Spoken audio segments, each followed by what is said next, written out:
Good evening, ladies and gentlemen. Welcome to Super Old Games Saturday. When the long week is ended and you're in the mood for classic gaming goodness, I'm here to provide to you. I'm Captain D-Trag. I'm so glad you're here tonight because we have a game I've wanted to get to for a while for a full show, and one that I actually didn't know until about a month ago that I'd be able to squeeze in.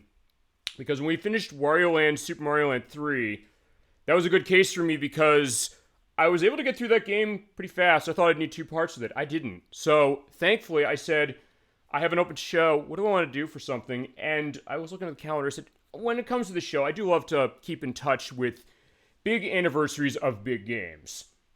So, I said to myself, what do I got? And I sat back and I thought, and I looked around as far as what I got, stuff online, just to get a sense of like, what's coming up. And then I saw that we have the 30th anniversary of Daytona USA right now. So I said, okay, this is it. This is the time.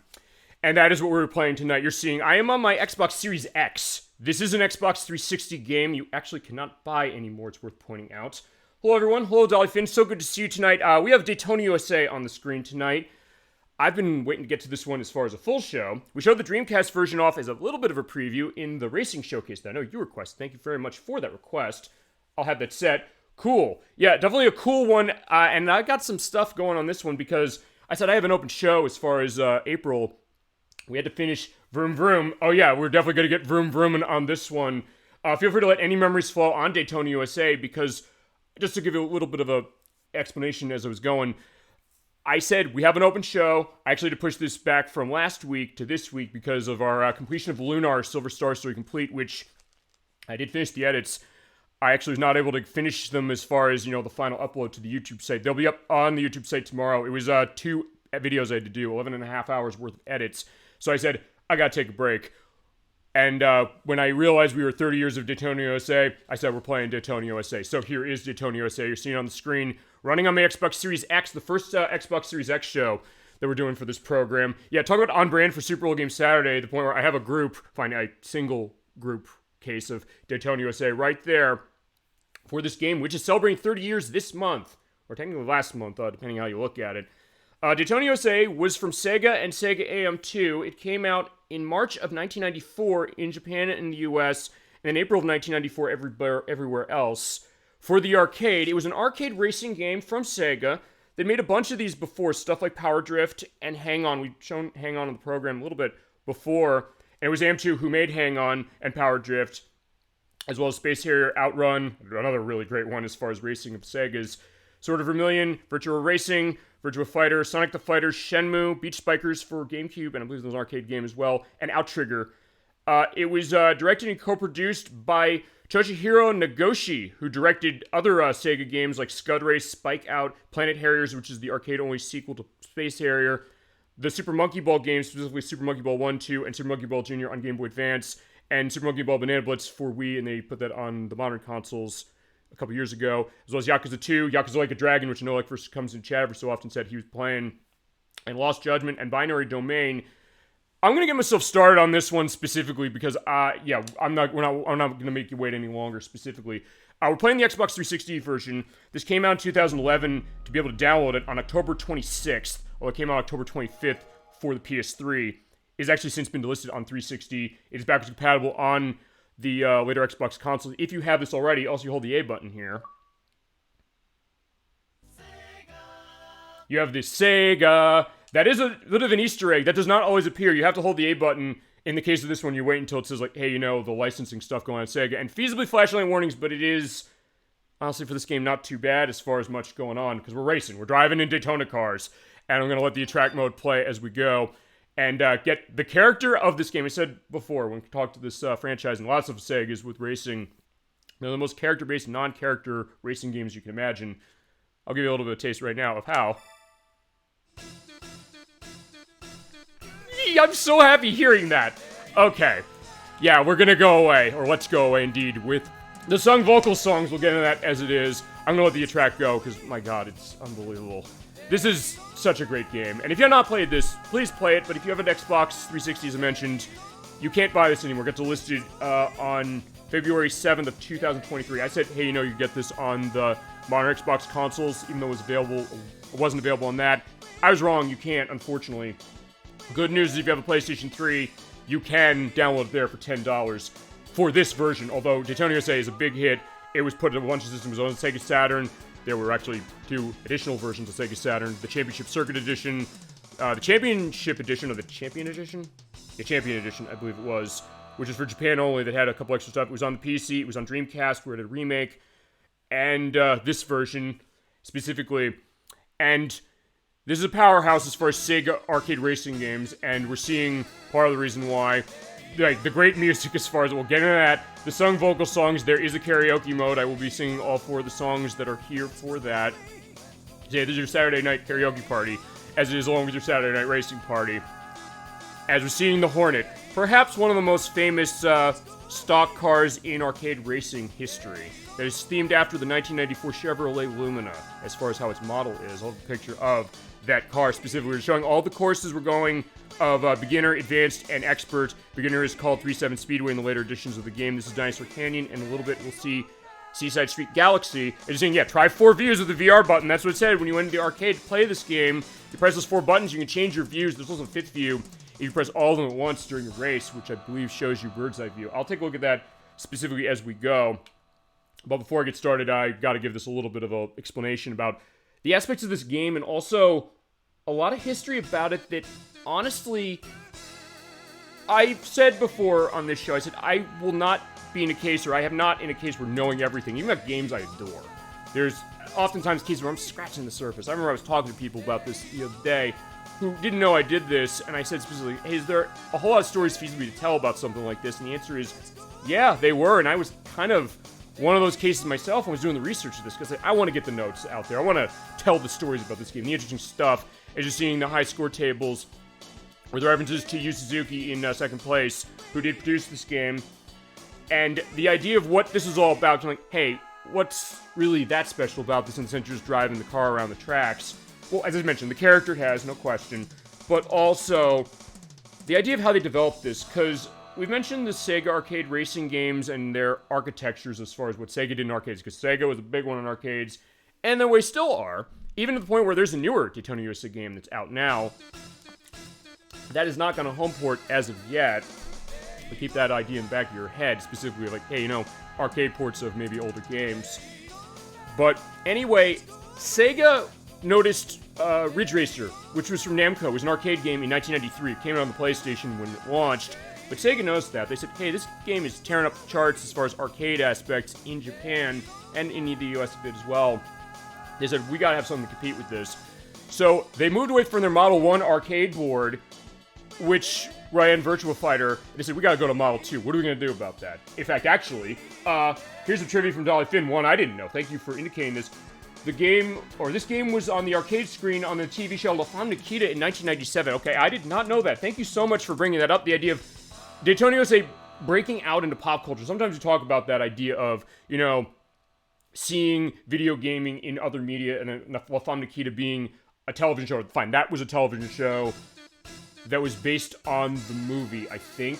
In this case, or is it? Oh, fine, she's saying Dolly Finn, you're saying it's a TV show. There was a movie specifically for it as well. It was. Okay, so there you go. I'll have information also going into that. It's like, yeah, where's Daytona USA on La Femme Nikita? I did not know that, and that's also why we have the best chat on Twitch, ladies and gentlemen, because they have their own insights, their own things they know, their own ideas as far as what they're seeing on the screen as just driving around. We're going to have a great time as far as this one. But as I mentioned, also, thank you for bringing that up this way, not just because I didn't know that, and I appreciate that, because I don't know everything. That's why I said, and going through the notes and the research on this game was like a gold mine. And one of those was actually understanding how this game would get made. Just like, okay, Sega had other arcade racing games before. They had Virtua Racing, which we have not shown on this program yet. I have it on 32X, and I also have the arcade port that is on the Switch, which is a great release as far as how they ported that, which is by a lot of the same people who made this. But for that Model 2 board that Sega said, we gotta take down Namco with this game we're gonna make, they're seeing the horses going down in the field that way. And the Sega Saturn version, there is an unlockable where you can race a horse instead of a car. This version does not have that, so it gives us a reason to show the Saturn version off specifically, which I know Kazu22 has. And there's a couple versions of that specifically, like the Champion Edition, which is the Japanese-only revamp of Championship Circuit Edition. Has a couple extra stuff to it that I'll show at some point. But for this game, Sega said, what are we going to do to stomp out the competition? They said, new arcade board, the Model 2. This is the first Model 2 arcade game they made. They teamed up with General Electric, actually. General Electric Aerospace, as it was, which was their aerospace military arm for the company for electric stuff and systems. It started in the 1960s as far as that arm of GE.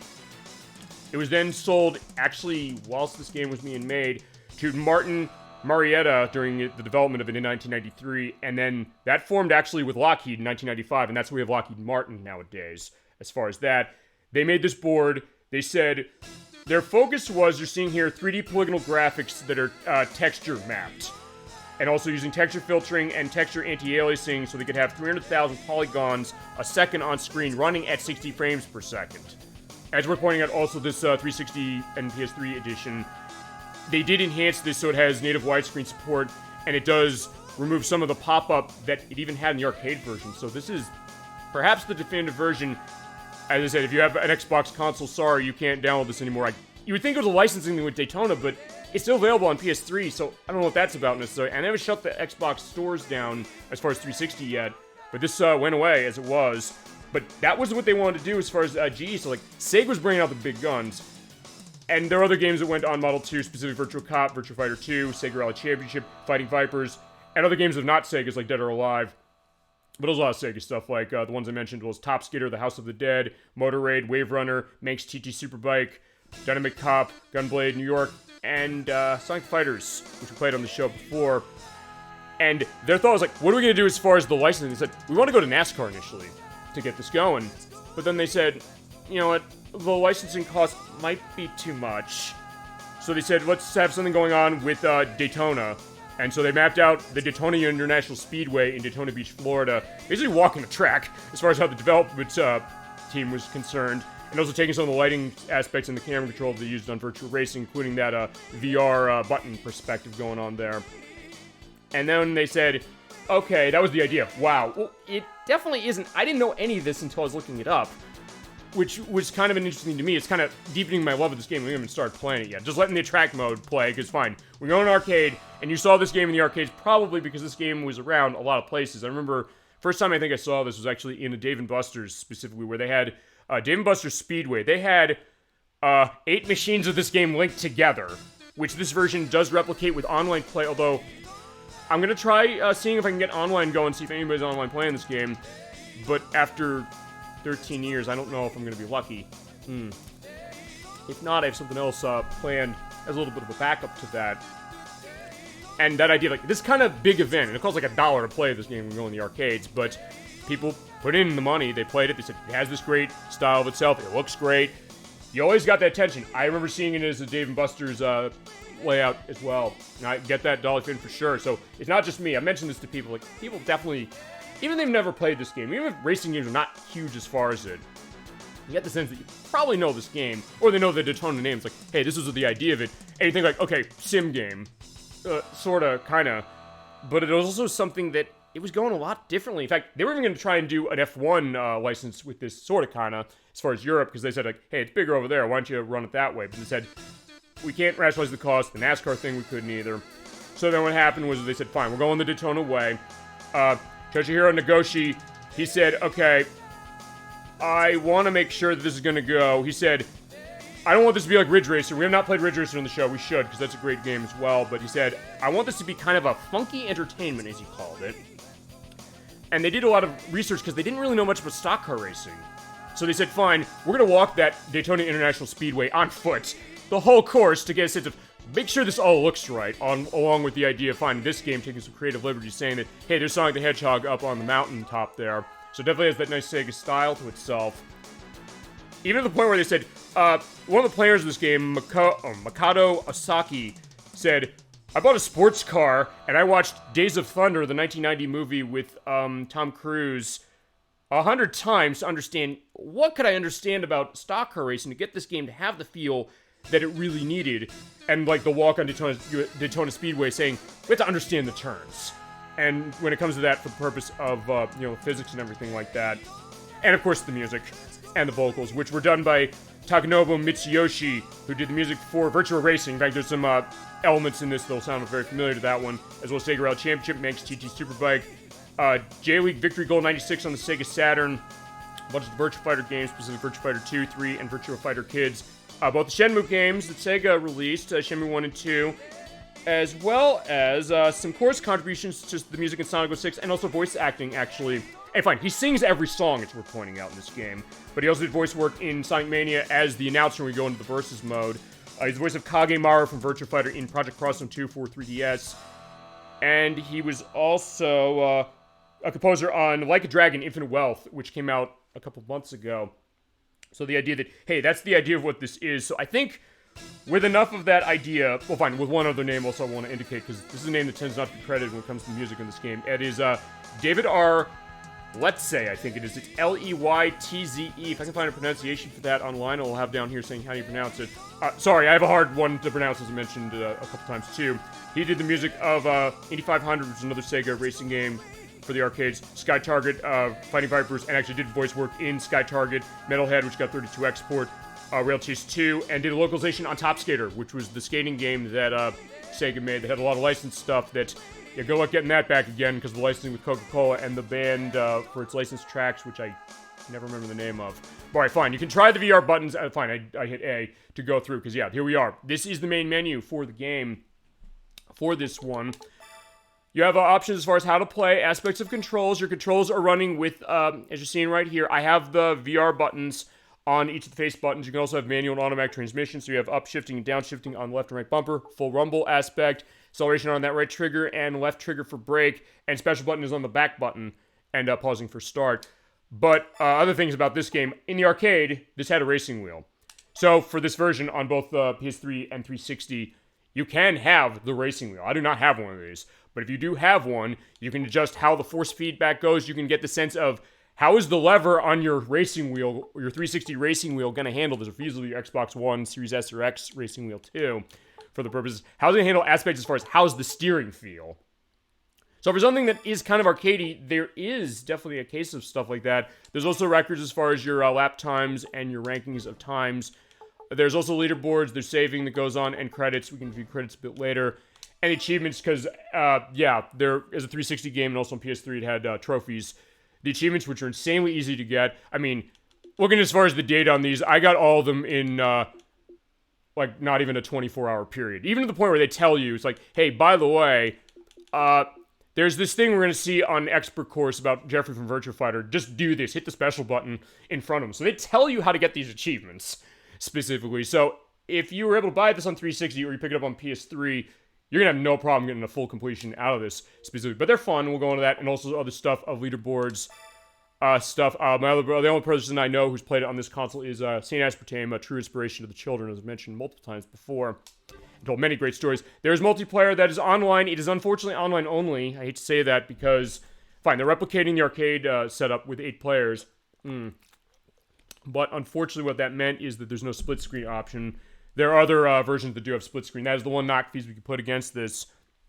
But that being said, there's also a lot of extras going on here, including challenge mode, karaoke mode. We're doing every song in this. They'll come later. Time trial mode and survival mode to show other aspects. Some of these are on the Sega Saturn version, others are not. And one other thing also going to on settings. I have the volume as far as the music. You can put up really, really loud, but actually it goes up, I think, to 20. I'm going to blare you if I don't have it at anything except 7. So we're going to stick with that. Default camera position that they have there, radars, maps, text in either English or English of miles per hour, kilometers per hour. Music type.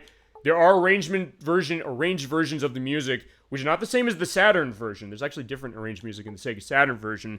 And one last thing I'll go into on that. When it came to the development of the music of this, they actually kind of had to be a little creative with this. They had to kind of make it so that they could program in the vocals to kind of cut them up so that the Model 2 hardware would be able to manage that and understand it and keep it going at a consistent pace specifically. But alright, fine. Enough's enough as far as they tell you how to play, like a lot of the Xbox Live Arcade games did and other stuff.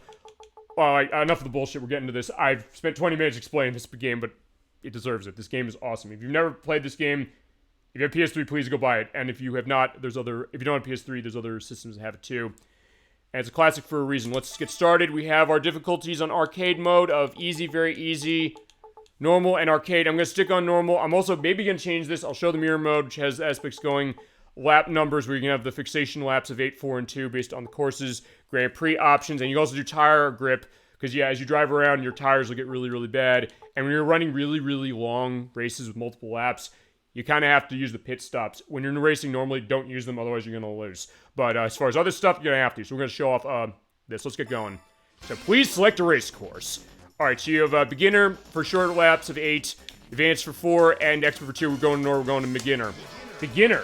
All right, there you go. You can get this great music going on. And pick manual or automatic transmission. Manual goes faster, but you have to manage the shifting. I'll show that later. Any lap time, we're going automatic. Automatic. Gentlemen, start your... Go! Yeah, it's something for virtual racing, but rolling start. All right, so when you start racing on 3.7 Speedway here, the beginner course, hold the right trigger to accelerate for the rolling start, and they are underway. Okay. This game is so much fun, and it has such a great style to itself. Feel free to hit me with anything you got, by the way, on your experience of this game, including the slot machine here. Hit the special button, the slot stop. That is an achievement, by the way. I'm probably going to say that's an achievement, by the way, probably all the time on this one, but just keep going on time, and you get time extension. 7 laps to go. Hang in there, and you have your pit crew in your ear saying, like, yeah, be careful as far as things. You can take it. Or don't crash and say, try to go easy on the car. Or stay low in them turns. Okay, what you do is you want to do for turns is you either slow down on the curves. Briefing is on left trigger for this. You can slow down for the curves, but the way this game works, if you're just turning with this wheel, or the analog stick in this case, you're not turning far. And same goes to the arcade as well, as far as you play it there. So what you gotta do is you gotta slide. So when you come into a turn, hit the left trigger, you can kind of get yourself fishtailing a little bit. Kind of like how Ridge Racer was, but even Sega was saying, we don't want to be Ridge Racer, we want to make this stand out. Which is what they're definitely doing on this one. Even the style, you're like, hey, this is like a NASCAR Daytona race, but why do you have this music going the except I'm spinning out. So yeah, try to go easy on the car. Yo, this game is so good. And there's also Pit Road, as mentioned. We'll show Pit Road off in the other modes that say to you, yeah, you know, you have to notice that. And in this version, you can kind of tell it more because you're seeing tires down there. They become more gradually white, so they're getting balded, basically, as a race. So, and you're thinking, like, wait a second, does this mean this is like a simulation? Are you going to be able to pick this game up? Well, yes and no, I guess. No, in the sense that, hey, there are some simulation aspects that go with this, but yes, in the sense that it's not hard to pick this game up. It's just the idea of understanding the little tricks as far as how to play it, which honestly took me years to understand them as it was. And even then, not necessarily always a case where I'm going to win races. And that spin out I had was probably not a good case. But you have a default of 8 laps on this, and you have your stuff going on with this. So let's get going. And the idea, like, yeah, it's kind of like a casino here as far as everything is. You have to guard that rear bumper. Yeah, when the cars bump into your back, it does speed you up, but it also can potentially get you spin out if you're not careful if you hit right. But the white flag is out. This is the final lap. There you go. And you have your timer. Yeah, if time runs out, you lose. So don't let that happen. I'm not going to win, but that's fine. We'll show winning later. When you win, you go to victory lane. But if you keep going the way I'm going, you should be okay. Yeah, but also the other thing is when you do a drift, make sure you don't spin too far. Otherwise, you're going to be off course. All right, there you go. 6th place. To start, not bad. Congratulations, you placed 6th. And talk about the event when you get the game over of GAMEOVER.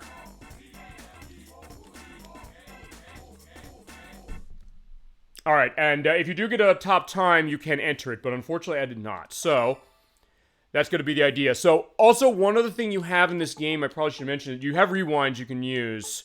I don't know what button that's on specifically. I'll show that later just because I tend not to use it, but they give you an option like, hey, you know, if you can't handle this, do that. Or, for that matter, you put it on the easier difficulty, so then the AI will not be as advanced specifically, but you can feasibly build up to arcade level, where it's taking the gloves off completely. Or make it so that, hey, the time limit's going to be maybe more lenient than the arcade mode, where, yeah, if you usually make 1 or 2 mistakes, yeah, you can kiss victory goodbye. But we're going to keep going. We're going to go to the advanced track. Dinosaur Canyon, as this is called. And we're going to run automatic a little bit. I'll show manual eventually, but alright. Unlike the rolling start we had on 3.7 Speedway, though, where it stands still. And the way you do the fast start, I think you have to have it revving in one of the one of the areas there. I don't know exactly what it is. I don't remember what it exactly is. I did not take notes now on that part of it. But here we go. Daytona, let's go away. So yeah, we are in the Dinosaur Cavern, or Dinosaur Canyon, which I guess when it comes to the idea, like the lore of this, fine, there's sort of lore on this, in the sense that, hey, I guess it's, if you look at it from a top view, you see it almost looks like a dinosaur as far as how the track design is. But I guess the idea, like, there's mountains on the side, there's like a cliff over there. It's feasibly a good place for excavating. And also wind-powered with the fans there. But in this case, it's also the case that, yeah, the curves are getting a lot harder. So keeping your speed up as, yeah, you're going over the hill with the Sega AM2 into the grass, you have to kind of keep your speed going, but also be a case of, yeah, I'm going to straightaway hold that right trigger down and don't let it go. But then when you make the curve, make sure you can go through that curve enough so that you don't get that set. All right, yeah, caution dinosaurs in place, perhaps. And you get that great jazzy perspective of the music as far as something. Because you're like, fine, for a racing game like this, you think like, okay, either you don't have music, maybe. Perhaps just enjoy the roars of the engines. Or perhaps have something like, I don't know, heavy guitar stuff. Or do like Ridge Racer did and say, it's going to be a lot of techno stuff. Like Rhythm Shift, one of my favorite tracks in, as far as the music in Ridge Racer. The first one, at least. But then they said, fine, let's make it this funkier thing. Let's have this jazzy thing where you have, like, the keyboards going, the doo-doo-doo-doo-doo-doo, which is kind of interesting and actually is not similar to how Sega Rally Championship is, well. And say, like, hey, let's have the singing vocal take on this, saying, like, they're saying about Daytona. Like, yeah, you'd think, why would anybody be singing about Daytona? But in this game, it makes total sense, and you would not want it any other way. Also, there are 50 acres, I guess, in Tucson, so I guess it's supposed to be Arizona or somewhere around it. Yeah, you can kind of, we'll see this a little later with something else I got planned. You can kind of guess maybe where this is supposed to be kind of themed after in the US, because it is Daytona USA, specifically, as far as the name of the franchise. Unless you play the later versions of it that actually, because of the Daytona name, and because Sega couldn't relicense it before they relicensed that new one. I think it's Daytona USA International Speedway. I think that's the new one. If you go on Dave & Buster's now, or other like modern arcade stuff, you can see that machine. It's actually very much like the old game, but it has some extra stuff, and even some touches from the Dreamcast edition, for good measure. But basically what happens is that, hey, for Daytona, for this, they released it in the arcades again, I think about 10 or so years ago, saying, like, fine, we didn't establish the Daytona license, so what are we going to do for this? They said, fine, let's take the Daytona names out, and basically they had to change this music, so they're not singing about Daytona anymore, unfortunately. But make it so it's fine, it's Sega Race, or Sega Arcade Classic, I think. Actually, I'll have an answer to that later, for reasons you'll understand when we get there. But, yeah, that's kind of the idea. So, like, hey, you can still have your Daytona case without the Daytona name in it. But then again, yeah, if you don't hear them singing Daytona, that's fine. What they do is they change, like, that to like a synth sound of, like, instead of Daytona, here, do-do-do. It was like, fine, you just sing Daytona. Anybody who's played Daytona USA who plays that version is going to say, like, we're singing that song, sorry. But, yeah, that's that idea. Alright, yeah, I think we're going to be able to get to the end of this one, so check your position, you know, when the timer's running down. We'll see if I can get to the end. But you're running out of time. Unfortunately, crap, I don't think I'm going to be able to make it. Yeah, inches away, there we go, there's the goal, and always the most frustrating part, you're almost at the goal, you see it there, you see the flag blowing in the wind there, flags specifically. Unfortunately, you just can't quite get there. Yeah, but it's also one of those cases where, yeah, Dolphin, in fact, you've mentioned this, as we'll go to the expert course, which has one of my favorite pieces of music in this game, although, again, I love every piece of music in this game. That is that even when it's hard, you still want to come back to it. You still want to keep putting quarters into it in the arcade, or play a version like this, so that you can get better each time. In this case, we're driving across Granger Street. Yes, yeah, there you go. No, I get that idea. So, and that's something, honestly, when you said that, hey, you know, your aspect on difficulty, what makes you want to play a game, or continue with a game that's difficult, very true. Oh, thank you, as far as that, or I get that idea.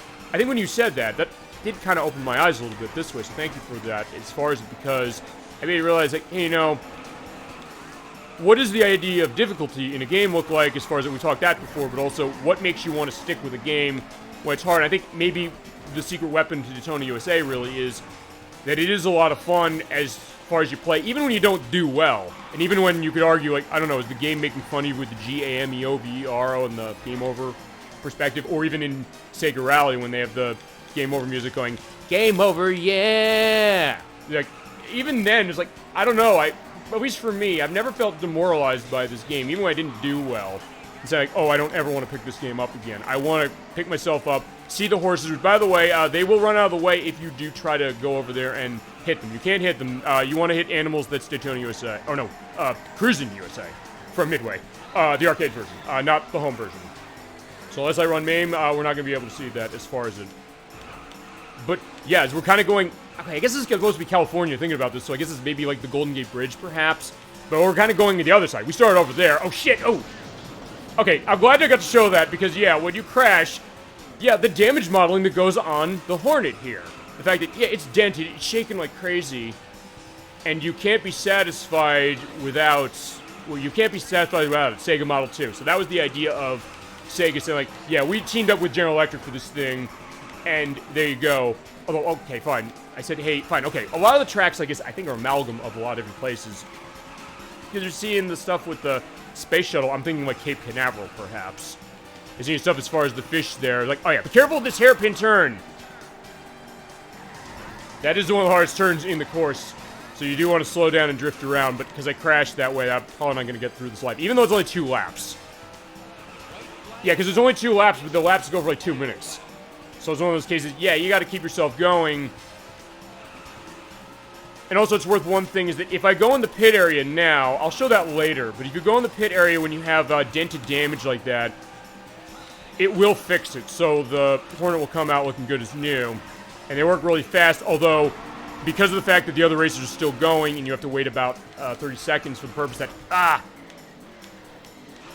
you, unfortunately, will be in a case that you're probably going to lose if you go in there. So basically, you don't want to go in there really ever, except for the modes that they added for the home versions, this one included, where you basically run a long distance of laps. You could easily run 80 laps on a course, feasibly. And at that point, your tires get degraded. And actually, you do notice that. It's worth pointing out, and I'll indicate that when we show it. You do realize that, yeah, your tires start to shake a little bit. They don't fall off. This is not like Toga Race Driver or something like that, where they can fall off in cases if you, like, crash hard enough or anything. But your steering becomes way harder. You often lose control a lot easier, so you do eventually have to use it. So they did have it programmed in there, although based on normal circumstances with the arcade edition, you're probably not going to use it unless you go in there. It's like, hey, I need a pit stop. Let me just do this. It's cool. Or maybe if you're playing against a friend, because here's the other thing, because as I mentioned, and Dolphin, since you saw this thing in the arcades, you can attest to this, I'm pretty sure. You see it linked up with multiple cases, you have a bunch of people playing, and when you play in multiplayer, it's worth pointing out, at least when I did it, you don't have computer-controlled cars. You just have all the cars that are of the players playing the game. You don't necessarily have to play with up to 8. If there are 8 machines linked, you have 6 people playing, that's fine. I think they just ignore it. Actually, no, they do ignore it because, yeah, unfortunately, I'm not going to get to the end of this one either. I'll show getting to the end of all these courses eventually. Yeah, for the aspect of the multiplayer. Again, at the edge, just like right there, there is our goal, but, you know, we can't get to the goal. We'll get to the goal. But I was going to say, I remember I introduced Nocturne to this game. She didn't know what it was, but I said, we went to a Dave & Buster's. I said, hey, you know, you gotta see this. In fact, I'll tell you what we're gonna do. Whilst I'm doing that, I'm gonna try and run advanced for this again to try and actually finish it. And I'll eventually go down to easy if it comes to that specifically. Although weird enough on my test, I got like first place running normal on 3.7 Speedway. Can we just do that one specifically? And show getting into Victory Lane, because there's a, fine, that's cool to show that. And also getting a name entry, because there actually is secret stuff when it comes to that I didn't know about until literally 2 days ago. And when I found that, I was like, oh my god, this is amazing, I gotta show that. But yeah, going to the multiplayer thing, yeah, when Nocturne and I played this game, when we saw it in the arcades, like, we gotta play this game. I was like, okay, sure. She did win against me, actually, on her first try, because she was able to pick it up easily. But the case that it was just her and me racing, as far as how the multiplayer went for 2 players. They said with 8 players, you can feasibly have the race going that way, so in that case, you could use the pit stop. It might not be a problem that way.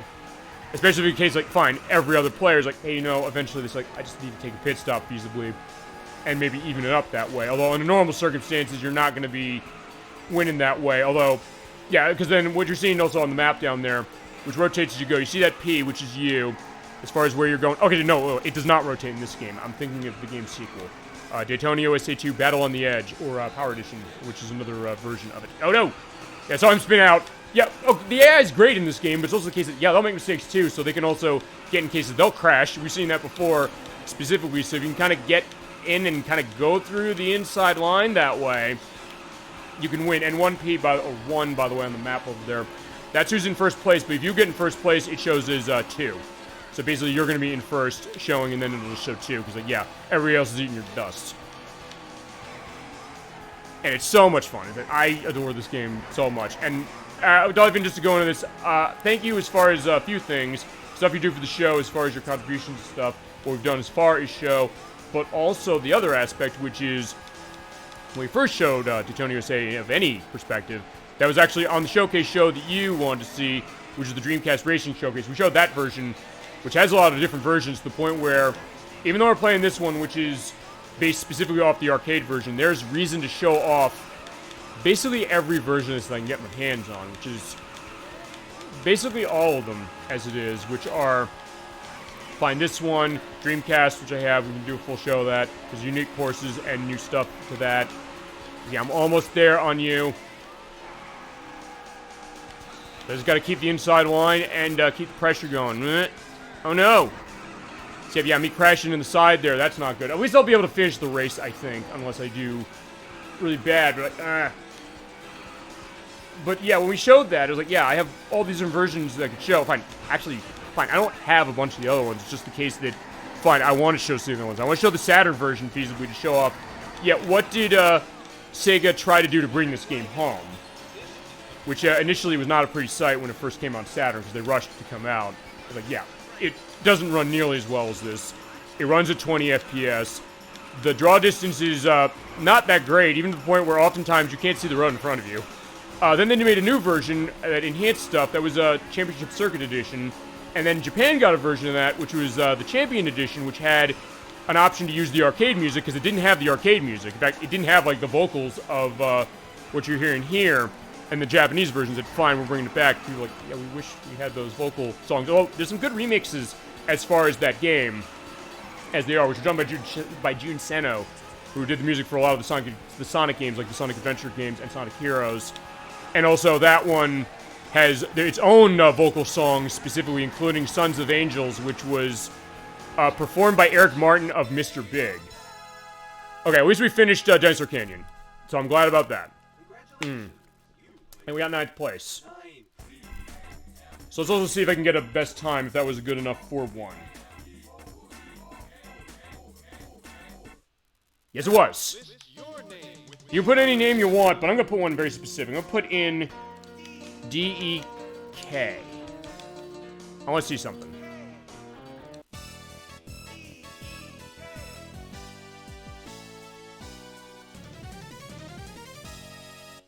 Yes, okay, explain what I just did. Super, thank you, Dollyfin.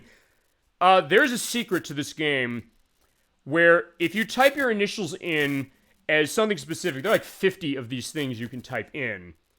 The game will give you a music motif from other Sega games. That one I put in there, the... That was from Virtua Racing, which was kind of seen as the spiritual predecessor to this game. But I found this out a couple days ago. In fact, I'll tell you how I found this out, as we'll try and do Seaside Street Galaxy. That's the name of the expert course. Try to do that legitimately to actually beat it on normal, at least. I was listening to the soundtrack when I was at work, because, like, I'm at a job I can do that feasibly whilst I'm working, but also the case as far as on my earbuds and things. But I said I was listening to it because I want to make sure I know the vocals for these songs for the karaoke mode. Not that there are a whole lot of vocals to know, but I said I want to be set because I'm singing all 4 of them. I was listening to a playlist of the soundtrack of this game, and I heard that one. I said, wait, that's music for Virtua Racing. Wait, did the playlist, like, insert different music here, and I didn't know about that? I looked at it and said, wait, what is this? It's at Virtua Racing. I scrolled through all these, like, I was like, oh my god, like, what is this? And I saw the comments on the YouTube video for them, and they said, oh, if you put your initials in this way, you get this music motif. Like, wait, you do? And there's like 50 of these things, like, and it's for a bunch of Sega games, including ones I've never in my life heard of, or I've maybe heard the name once. Stuff like Quartet, which is on the Sega Master System. There's something for that, and other stuff like for Columns and Space Harrier and Hang On and OutRun and the one I did for Virtua Racing and Power Drift, amongst many others. But I said, okay, fine. The curves on this course are not easy, so I don't know if I'm going to be able to pull this out without going out easy. That being said, I'll try and be damned. But yeah, anytime you enter your name that way with one of those combinations, it will play music. That's a little different. And you can also have it play motifs of the music from this game. So it's like, yeah, on top of that, it's a unique thing. And as I said, I did not know that for like the 30 years I've known this game. I just found that out like 2 days ago. Because as I said, when I do this stuff for the show, I was like, I'll take the notes. Like, let's find some interesting stuff for it. Chat, you'll provide interesting stuff to me as far as your insights. But then I say, okay, what can I find? And I found that.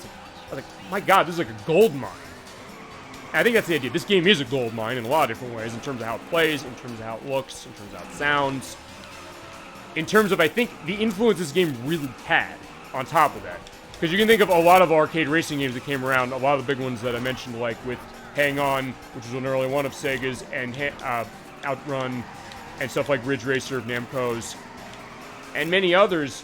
But when this game came out, there was also a case where people, I think, looked at this and said, wow, this is something neat. They just kind of see this in an arcade, or back when you used to see arcade machines everywhere, they looked at this like, that looks awesome. Like, I want to play this, even if they're not necessarily big into games, you know?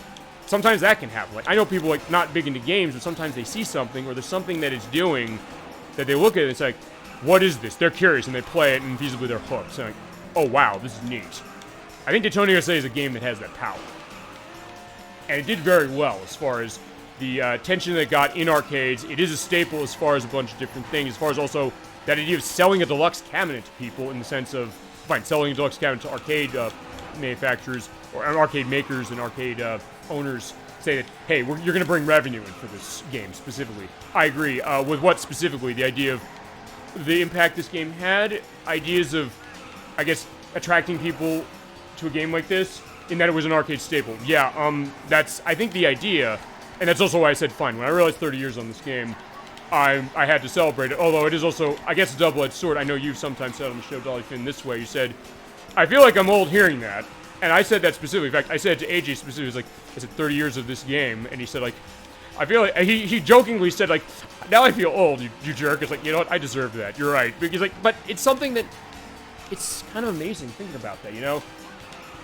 You can rely on having it there to play. Yeah, you're right, and I think the idea also that people wanted to play it.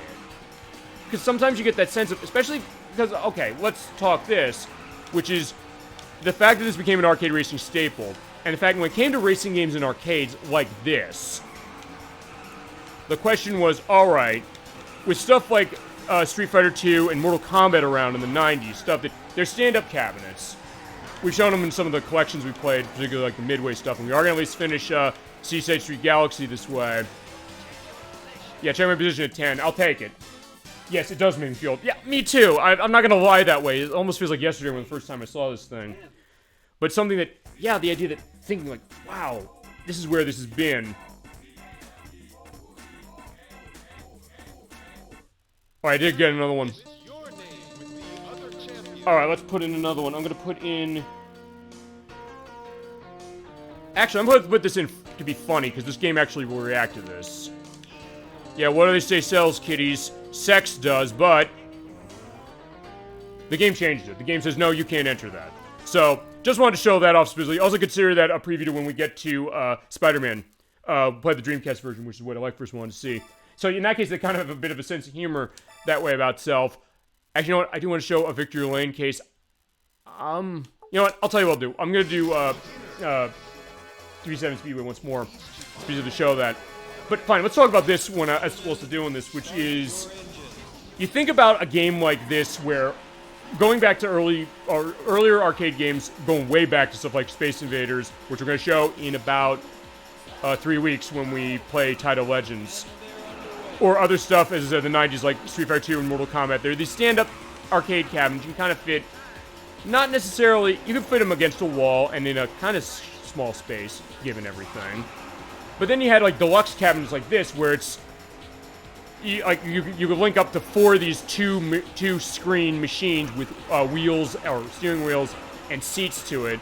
And the question of, if they spend all that money on a machine like that, or an arcade place, or somewhere it says like, and people don't play it, they're like, wait a second, I wasted my money. They'll feel like, oh, okay, and then it kind of fades into obscurity.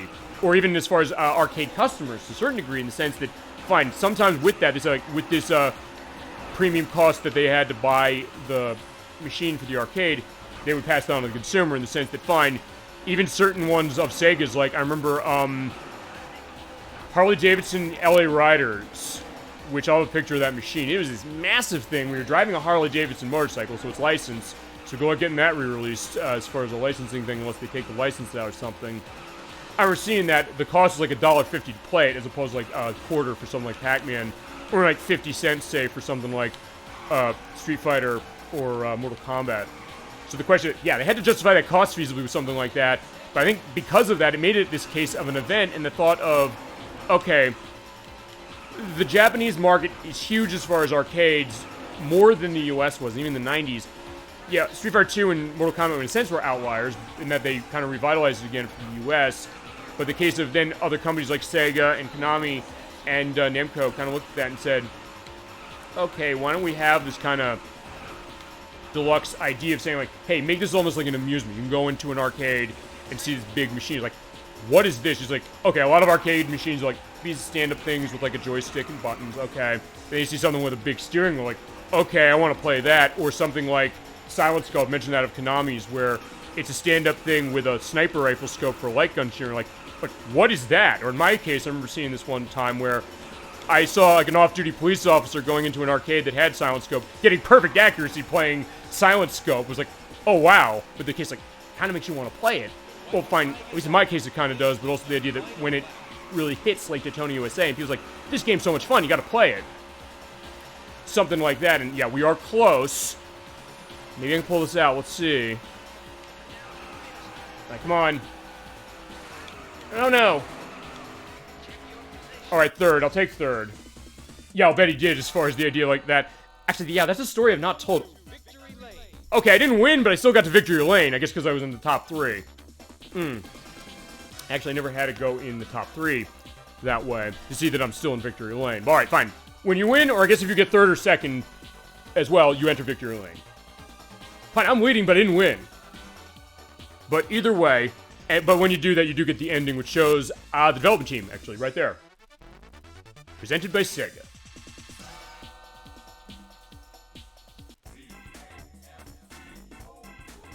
Alright, so they still do the game over thing. Alright, but I didn't get a top time on that one because I guess I've run 3.7 Speedway too many times. Okay, so what I'm going to do then now is I'm going to turn down some stuff to show this, and I'll also show it getting really, really hard. I can also show the mirror mode. I'll show the mirror mode as well. Let's show that with advanced. I mean, this is gonna be kind of the game, admittingly. Fine, I'll show manual eventually. Gentlemen, start your engines. Also, by the way, if you're wondering what happened, it shouldn't be playing the Daytona music, the Daytona. Well, what happens is if you press one of the view buttons when you come into a race, when it says "Gentlemen, start your engines," it actually changes the music, so you can override it. You can override it to be, in this case, the King of Speed. That's the name of the track that plays for the beginner course. Let's Go Away is the name of the song that plays on this track, and then Sky High, which is the one that plays on Seaside Street Galaxy for the expert course. And there's a fourth one called Pounding Pavement, which is hidden.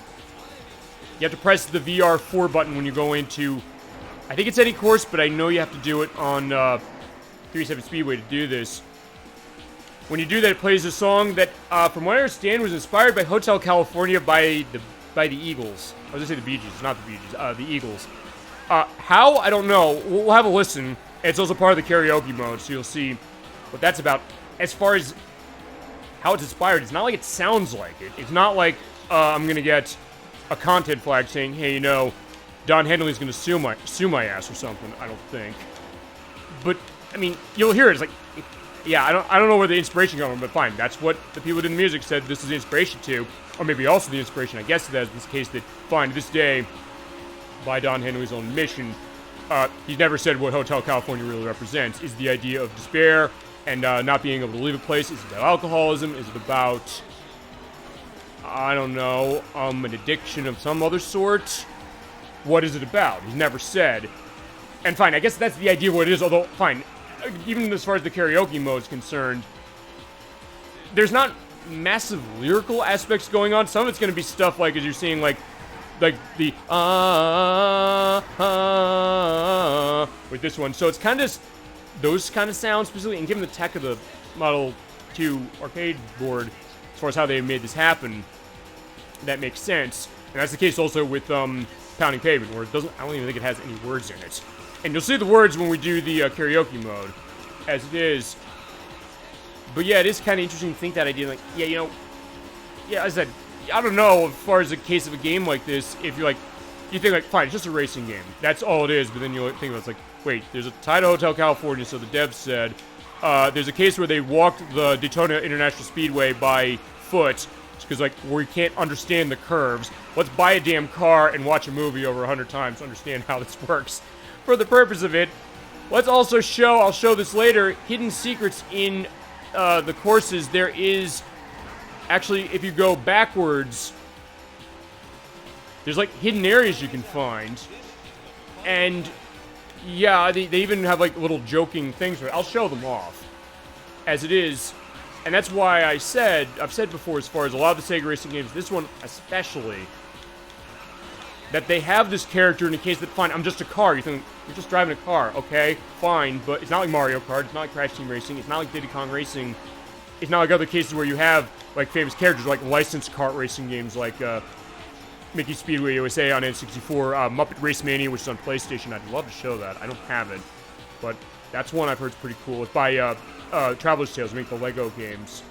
And I mean, with what we played, they made Sonic 3D Blast and Mickey Mania and other stuff. You're like, fine, they're going to be characters of that because either you know those characters or there are cases where they're like a face as far as like driving a car or something. This game, no, it's just driving the Hornet. But even then, the Hornet itself has such great character stuff. Yeah, it's dented in the front like that. You're still like, okay, you're feeling that. Like, yeah, you can't even see in the window. It's like, who's driving it? Somebody's driving it, but, well, that's kind of the idea as far as what's going on with the Hornet.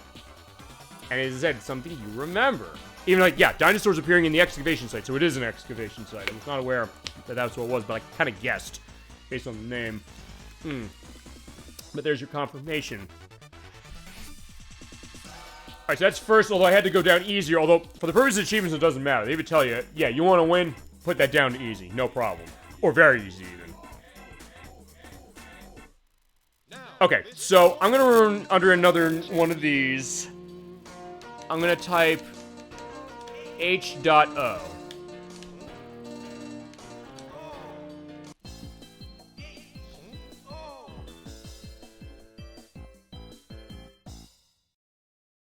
Yeah, that was a nod to Hang On. The do-do-do-do-do-do-do-do-do-do. As I said, there's like 50 of these things to enter this way, which is kind of amazing. Okay, fine. I'll tell you what we're going to do. We'll do that again as far as running an easy case. We'll run on Expert this way. I'm putting on Mirror Mode. And I'll run on Max still for Hornet. Gentlemen, start your engines. I'm not going to overwrite the music this time. I will then. Oh, right, I forgot. When you put on reverse mode, it reverses even the graphics in the sense of, okay, fine. We're going in reverse. Fine. No, we're not going reverse. We're just mirroring the tracks. But it mirrors everything else. So it's saying 3, 2, 1, go. That's backwards. So it's saying OG as far as that instead of go. But yeah, fine. In this case, fine. I used to make a left turn there. No, I'm making a right turn now. And even the text on the course is a bit different. So it does change the dynamic that way. And I believe the arcade version itself had an option for this. But yeah, in that case, yeah, just have to be careful as far as making the turns this way. Because, yeah, if you knew it the other way, it's like, yeah, do it this way. Or you play the Dreamcast version, you have a case where, yeah, guard that rear bumper. Where, yeah, you could run on reverse, so you can run the course in reverse, but you also turn mirror on at the same time, so in that case you can have a reverse mirror track. It's like, fine, you're going backwards, and it's reversed as far as how the turning is going to go. So giving you a lot of other reasons, like, yeah, because like, how much variety can you really get out of 3 courses? Fine, it's an arcade game, so it probably didn't make it with the perspective that, hey, you're going to be, I don't know, playing this like an arcade game. Fine, you'd probably be spending like hundreds of dollars to be playing everything to it, which is why you get a home port of something like this. That's why you're really happy to see something like that.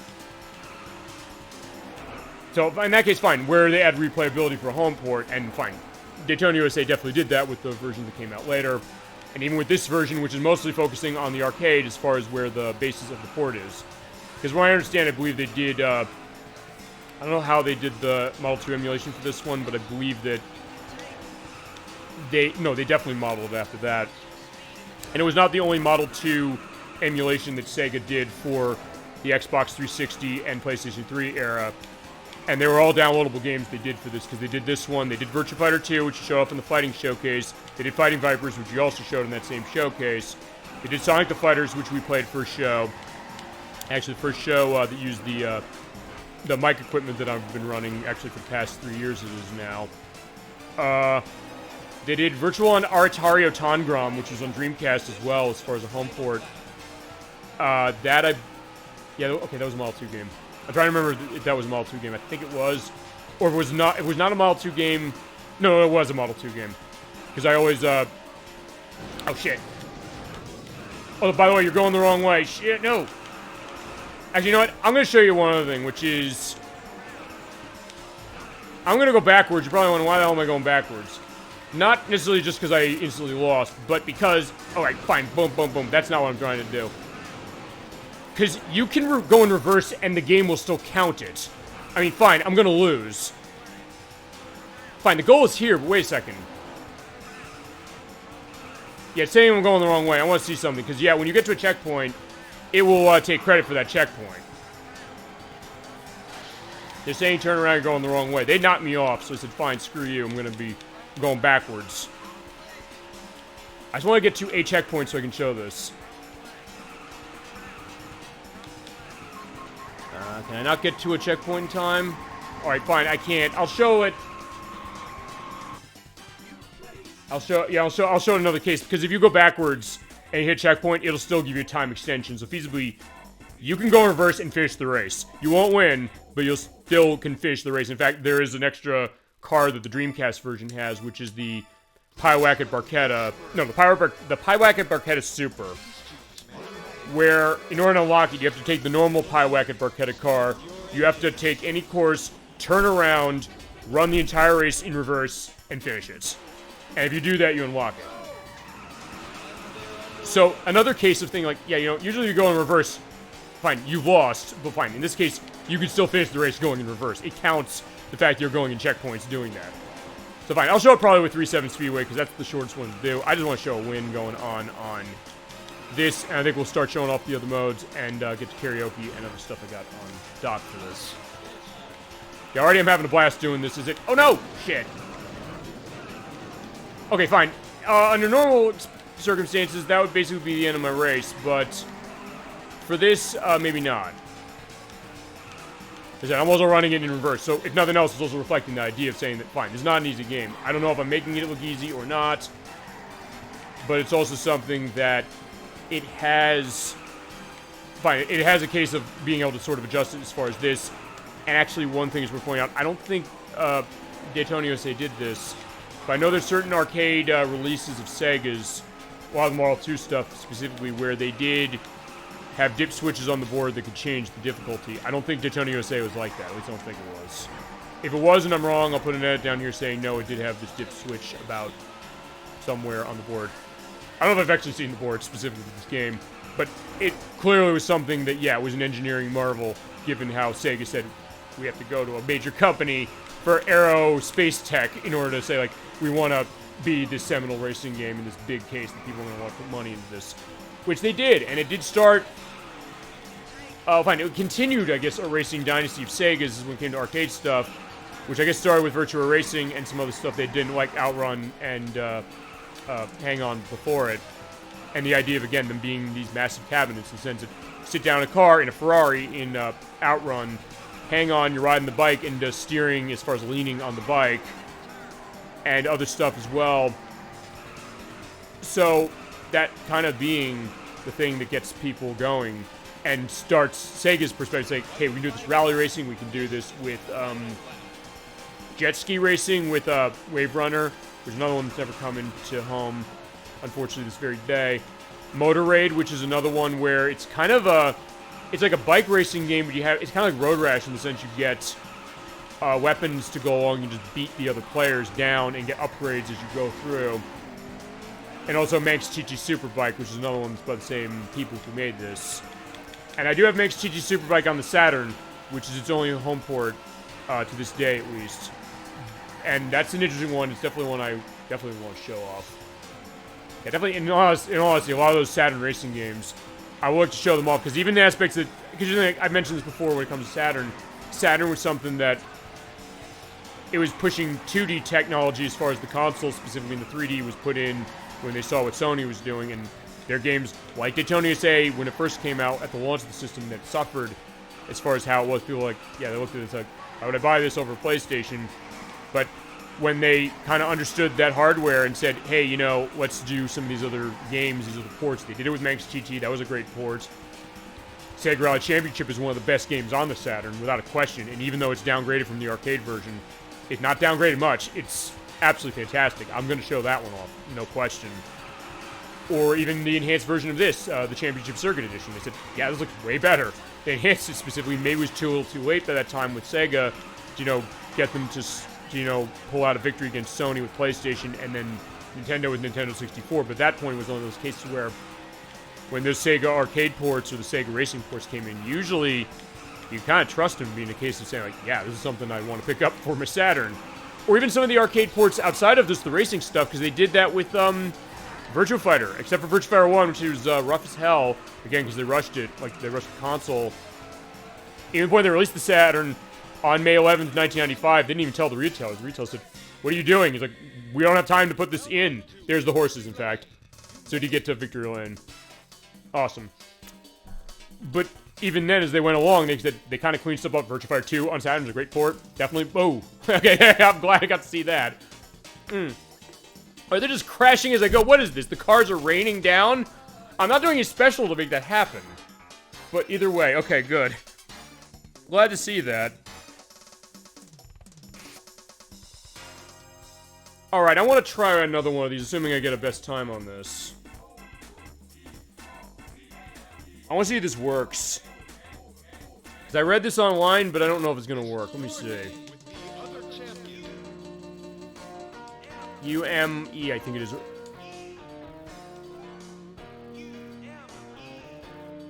Either that or it's VME. I read somewhere online that gives a piece of music from Michael Jackson's Moonwalker, although I'm going to assume then probably that might be arcade only, because I'm going to assume that in that case they probably took that out, because otherwise, yeah, licensing problems. Okay, so I showed mirror mode, laps. Okay, let me see something. Actually, I probably should also show off the arranged music.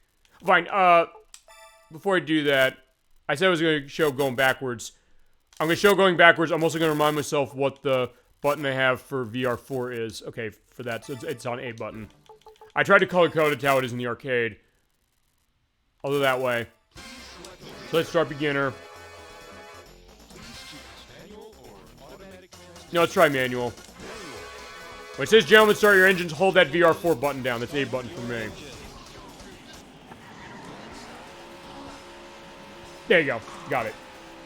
This is Pounding Pavement. This is the song that's inspired by Hotel California. How? I don't know. But also, okay, you can't do it. I guess this version doesn't let you do that either, which is having a bird's eye view if you hit all four of the, what is it? All four of the view buttons. Okay, fine. Difference between manual and automatic in this game is that the manual transmission car goes faster, but of course you have to shift downwards and upwards, which the way I have it is on the left and right bumpers. And I was going to go backwards, wasn't I? But, we have it going to doot, doot, doot, doot, doot, doot, doot. Alright, there you go. Hi, Sonic. Good to see you again. Yeah, first time we've seen Sonic in a couple months is we did Sonic Heroes again.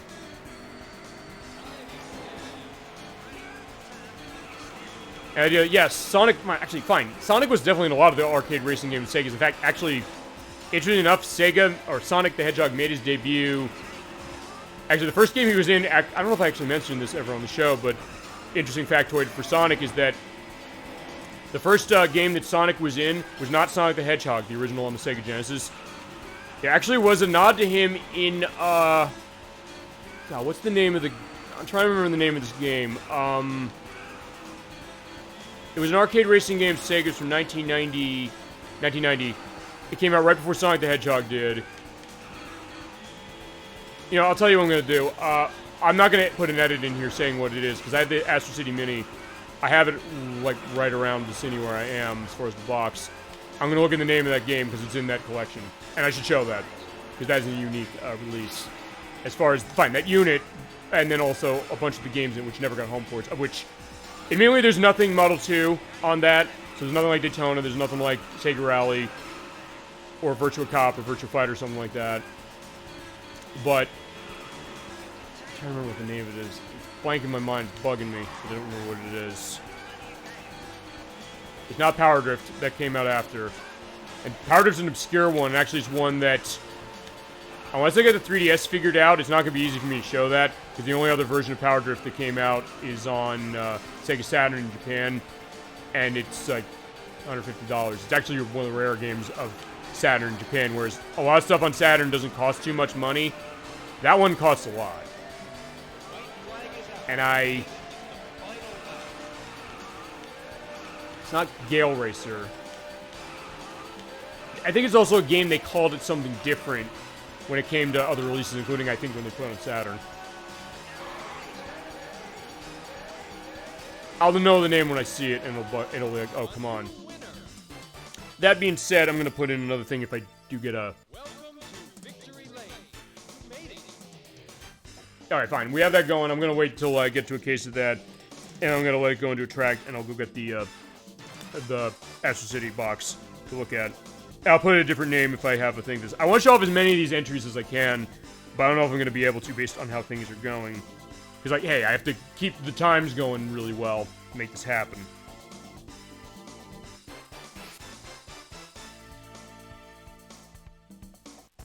It's not Enduro Racer either. I'm trying to think. I'm thinking as obscure Sega as I can go. Okay, I didn't get it. Okay, so fine. Let me go get that. I'll know the name. It's gonna bug the hell out of me. As far as I look, it's like I'm gonna slap my head. It's like, oh god, it was this. Okay, so I got the Astro City Mini in my hands. I gotta show this for a shot. The dimension is so long. How the hell am I gonna show? Fine, I know how to show it. It's not gonna be hard to show. It's just that I need to have a open show to show this. Grounds, should answer. Radmobile. That's it. Jesus, I feel like such an idiot. Like, Radmobile, that was it.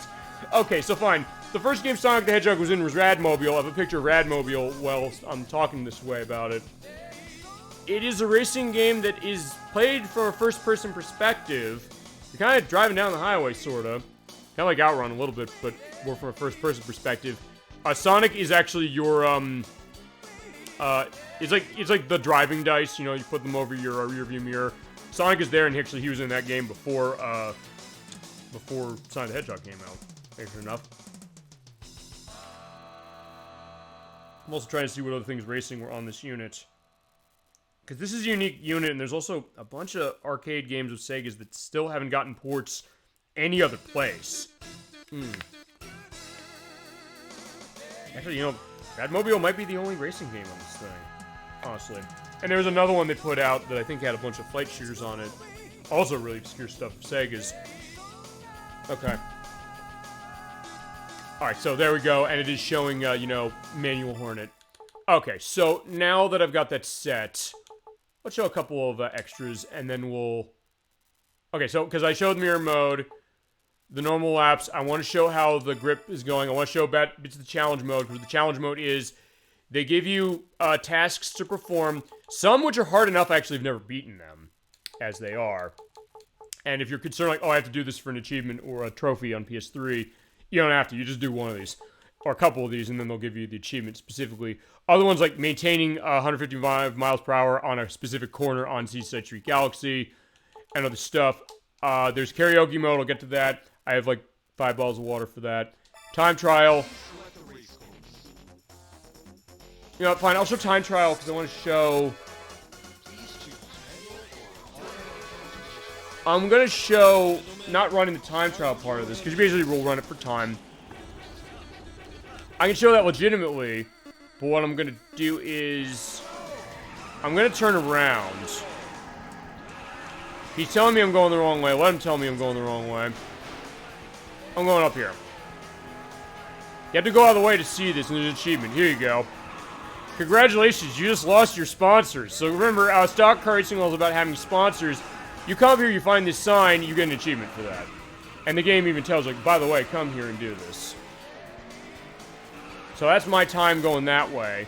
Also, I probably should show pit air. You know what?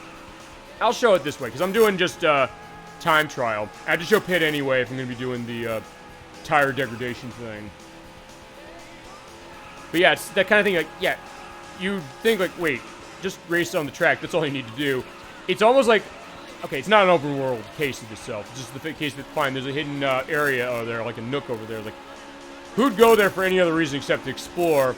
And it's not like they have a turn off the time mode, perhaps. Ow. Okay, fine. Now I could feasibly use getting myself, you know, repaired. And actually, by the way, it's also worth pointing out if you crash too many times, that'll also affect your handling as well. I don't think it affects your speed. At least I don't think it does.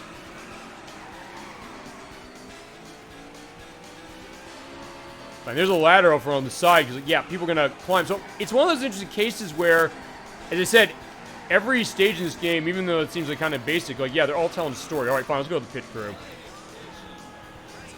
It does stop the timer when you do this, but it's also the case, yeah, here are the pit crew that watch to look like the ones in Virtua Racing. They're going quick, getting new tires. They're going to buff out my body, put some gasoline, and ready to go. Yep, go! Yeah, you do lose time doing that, so it's like, yeah, the only time you're going to want to do that is in a case like this where I'm just running laps for it, or if I'm doing the mode where I run tons of laps and, like, fine, my tires are going to degrade. And, like, yeah, I can't continue.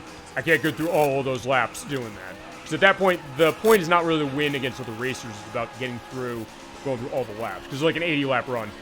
Which, you're like, yeah, why the hell would you do that? Like, well, fine, why not? It's there. It's a different mode. A different way to play a game like this. Thing like, okay, how do they vary up a game like this? And also, I guess, for our show, the case of how do we show a racing game off? Because, I mean, I've sometimes gotten this question as far as, like, hey, how do you show certain types of games off? Can you justify a long show on a game like this? And the answer is yes, because we'll have chat input, we'll have chat information, we'll have the stuff I come up with, stuff they come up with, memories that go into it. Soaking in a game like this, as one case. But it's also something that, yeah, it's pretty unique to do that, and something that maybe not everybody's taking a look at something like this. I don't know how many people are celebrating 30 years of this game, but we're doing it. We remember. That's the idea. On this show, we'll remember anything as far as gaming, even if I don't know it. So if, like, when I say we'll remember, I mean as a collective as far as the show. Like, I've always said, hey, it's your show as much as it's mine in that sense, because what you bring to it. Sometimes the case that, fine, I'll play games for the show that I've been asked for that I might not have familiarity with. If people come in, say, let me show you a game that I get the sense people don't know, but it means a lot to me. So that's kind of, I think, the idea. Fine. Daytona USA means a lot to me, even if it's a case where it's not a game I necessarily played a lot myself outside of the arcade until I got the Dreamcast version. That was actually the first one I had. And that was in 2001 when I got that, which is around when it came out. It was like one of the last hurrahs of the Dreamcast, and actually one of the best games on the Dreamcast at the end of its life. Especially with the stuff it did with online, which was unbelievable. Feasibly like this one, if we can get online going. I don't know if anyone's going to be up online to play this because of how old it is. I don't know if they said the servers are off or what. But also the case that, fine, I didn't have luck when I checked this last night. I'll get into that because actually there's a little bit of a story I want to put in specifically as far as that, but we'll do that in a little bit. But so far, having a great time, just enjoying this. It's also something that is said, I might not have played this game all the time like some other stuff growing up, but it's also that it was a case that Dolly Finn, you said it best, like, it was always there. Specifically when you went to an arcade and something, yeah, but every time you saw, like, yeah, I want to put in coins into this thing, play it, have some fun going about it, and getting more stuff going, getting better each time. Yeah, seeing everybody up there, the digitized people cheering us on. All right, there you go. Yeah, because this also has online leaderboards that we're pointing out, but let's retrieve ranks. So there you go. There I am at number 7,536 amongst my friends. Positions of which you have, they do that based upon every aspect of it. So basically everybody as far as 360 and also on PS3 running that way. And you do course selection as well. Yeah, fine. We'll do that because I want to show the extra thing for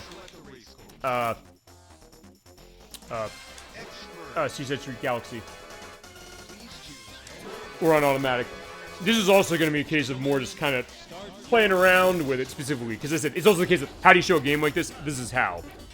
I know some cases I've seen, some Let's Play shows I've seen say like, hey, you can't just Let's Play a racing game, which I say, yeah, yes I can. I'll Let's Play the racing game. I don't care. We're gonna show it and have the celebration. I'm already having a great time just doing this.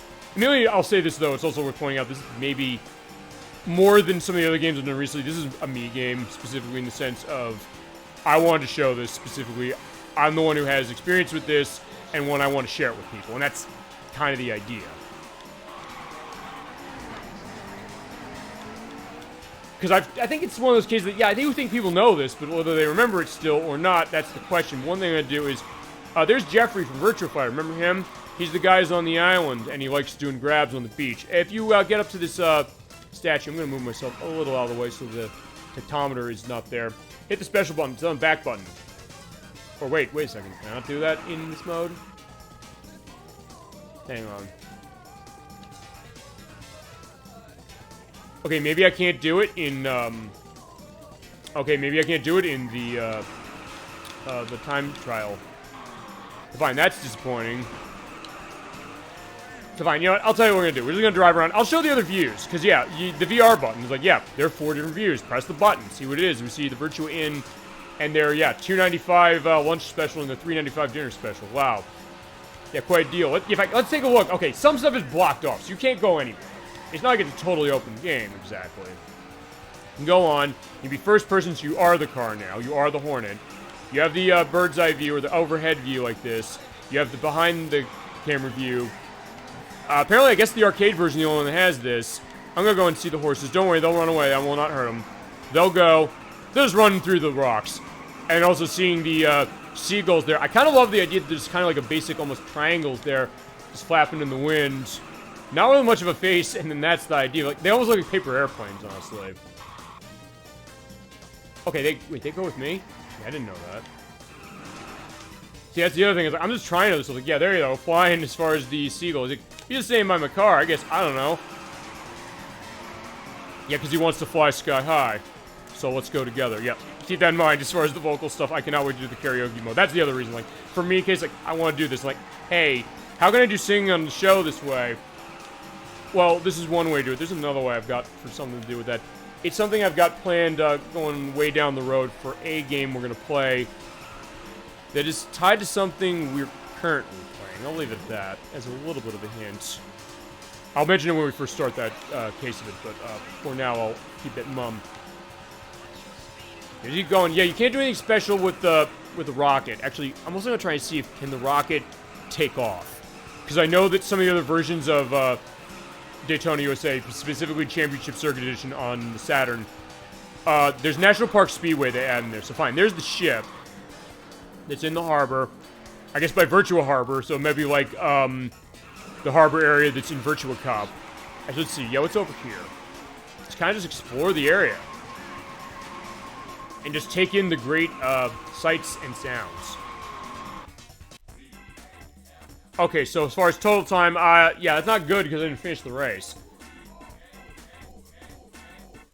So yeah, I'm not going to be accessing anything. At least I'm not... Okay, no, that's my old time. Oh, wow, I didn't know I did that well on that. Wow. Okay, that's taking me back that way. Okay, so let's exit. Yeah, they're talking about the pit stops and the erosion. You know, let's show the survival mode. Yeah, basically the distance is based on, you know, how far you go. Now let's try here. Maybe I can also do the thing with Jeffrey I'm trying to do. If not, I'll go into arcade mode, I can do it. I already mentioned, there's an achievement behind it, which I already have. But they also will tell you specifically, hey, what mode it is in the achievement description. Yeah, that is an interesting one. It's like, hey, I don't think I've ever played a game before where the achievement system or the trophy system on PS3 will tell you, yeah, here's the achievement to get, here's how to get it, but also here's specifically how to get it. Stand in front of the statue and keep hitting the back button. Okay, yeah, when you're in survival mode, it's worth pointing out, you have extra seconds you get by doing things, including overtakes of opponents, or no touches, or no brakes, or crashing. By not crashing, they penalize you for crashing. And when you hit checkpoint, you also get time. But it's not necessarily going to be as much time as you think. So this kind of changed a little bit of the dynamic. Honestly, the way it's going as far as doing certain things, drifting as well. It's almost like Metropolis Street Racer, which showed up in the racing showcase.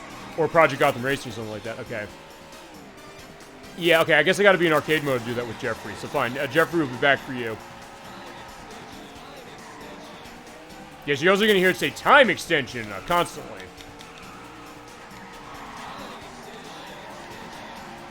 Oh, but yeah, as I said, yeah, that's also what happens if you drift too much. You'll spin out. Basically, just keep driving as far as you can. And fine, if I can't show off the way the tire erosion is going on this, I will show on 3.7 Speedway. In fact, I guess I'm going to have to. Or actually... Wait, maybe I'm... Okay, actually, no, I'm showing it now. Okay, so you're seeing... I have my pedal to the metal this way. My car is really, really damaged, so I actually can't go fast. I can't brake, Actually, wait a minute. Alright, fine, I'm checking my position. So fine, this is not for the tire degradation. Fine, okay, it sort of is. You're seeing up there, my tire's kind of spinning in place, like, hey, you know, it's going to come off. Alright, so I'm not going to get far. I'll show this on 3.7 Speedway, then, for that very reason. Okay. Yeah, I didn't place anything because you're just running on the odometer. Alright, so I'll show on that one because I do want to show, you know, the tire erosion. We'll see if we can get through all 80 laps of that. Okay, so course selection. Let's go back and we'll do the beginner course. Fine, I said I know the names of them because of the later editions of the game. And this case will be easy because, yeah, it is an easier course and you're just going to be going around.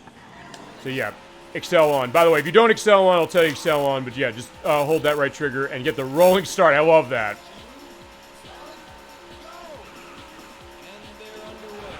Okay, so yeah, we'll see how far I can go, and also when my tires get really bad off. I mean, I guess they were because of it was crashing a lot. I didn't crash that many times. I think it was crashing twice. But yeah, since I do know 3.7 Speedway like the back of my hand, this is going to be not too bad.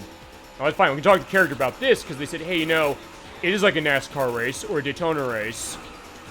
But you also have, you know, the roulette board or the roulette wheel up there. You have the reels there of the 777, or the 3.7s as it is. You have Sonic the Hedgehog over there. You have Sao Pablo there. There's the pit road. A hot corner I pulled as far as doing the run on that. You have, like, the nice spotlights there. Unfortunately, the one thing this game doesn't have, and actually, now that I think about it, I don't think any version of Daytona USA has this. Courses that take place at different times of the day. That would be an interesting idea as far as that. The idea that, hey, you know, it's night driving, so you have the lights going on, and you have, like, the spotlights going on as far as enjoying the big race. There are other Sega racing games that do that, but this, alas, is not one of them. As far as the ones that do that, the one that's coming off my head right away that I can think of is Crazy Taxi 3 High Roller. That definitely does that. And then, yeah, Sega Rally does that. Fine, because it's a rally racing game. All the Sega Rally games do that. They'll have cases of snow and rain, and kind of like the Evening Sky. In fact, Sega Rally 2 has an aspect of that. Which I can show again. I have the Dreamcast version, which is really only a port of it. Unless maybe we can get a direct port of the arcade game, because, yeah. As much as I love the Dreamcast was oftentimes brought to its knees as far as Model 2 ports And I don't know why it was a case that had such trouble running Model 2 games as far as how they emulated them. Although this was an exception because they rebuilt this game from scratch for Dreamcast. So in that case, I think they realized, no, we can't screw this one up. Okay, I'm not going to get far, but yeah, my tires are starting to get, you know, set that way. And, oh wait, I run out of time even in the pit area. Okay, fine, never mind. I guess, okay, fine, there went my pit crew just disappeared.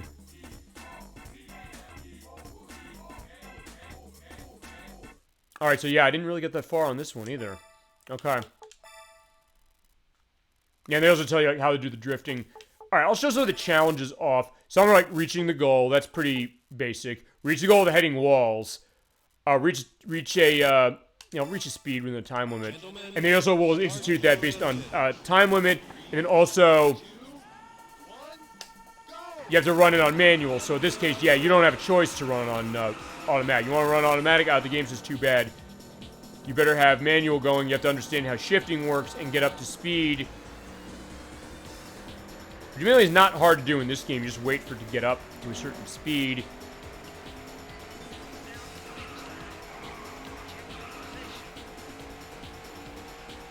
There you go. Got it. And as soon as you hit it, you're good. Actually, I also should try probably some of the ones there. Drift around a corner. Maintain speed whilst going around a corner. Gear drift, which I believe is going with manual transmission as well. Hitting the traffic cones that go out. Beat your rival. Actually, you know what? I could try that one. There's also beat your rival on Dinosaur Canyon I haven't done. Speed hits. It's mostly that the rocket start. Yeah, because they... Do they tell you how the rocket start works? Actually, no. The how to play tells you how the rocket start works. I said, hey, how's that work? Okay. So when you're on a course that has a stop to it where you're not rolling start, so anything aside from the first course, if you have the accelerator in that 6-7 range, or 65-7 range, okay, fine. You hold the brake, you rev the accelerator, and then you let the brake go. Okay, let's try that then.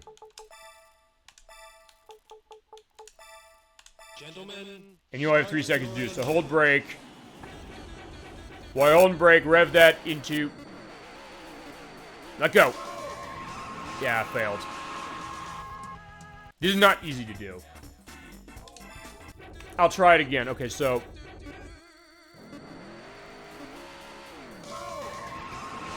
Crap. Yeah, I'm not that good at doing this. So, alright. I do want to at least try and see if I can show this off. Because, yeah. There. That worked? Yeah, it worked. Oh, no. It didn't work. I did get off the line faster this time than I did last time. Yeah, I was too high on that one. If not, I'll have a video appended or something showing it happening, either by me or by somebody else. Okay, yeah, I don't think I'm gonna be able to do that, sorry. They do tell you how to do it, so it is an advanced thing, and it's something that, honestly, it wasn't until this version that I realized that was even a factor. I figured, like, hey, just keep going, or rev the engine and then just let it go as soon as it stops, or it tells you to go. Let's try the rival thing for 3-7 Speedway, and I'll try the one for I'll try one for each. I'll try beating one for each. Or try beating one of the ones I haven't done. Okay, fine. This is a reflection of when Nocturne and I first played this game, or she first played it with me. This was the two of us. Yeah, she was in one car, or one version of the Hornet, although it's not really the Hornet. I was in the other one. She did beat me. It was this course we used. Yeah, you do have to go the whole race, and I think...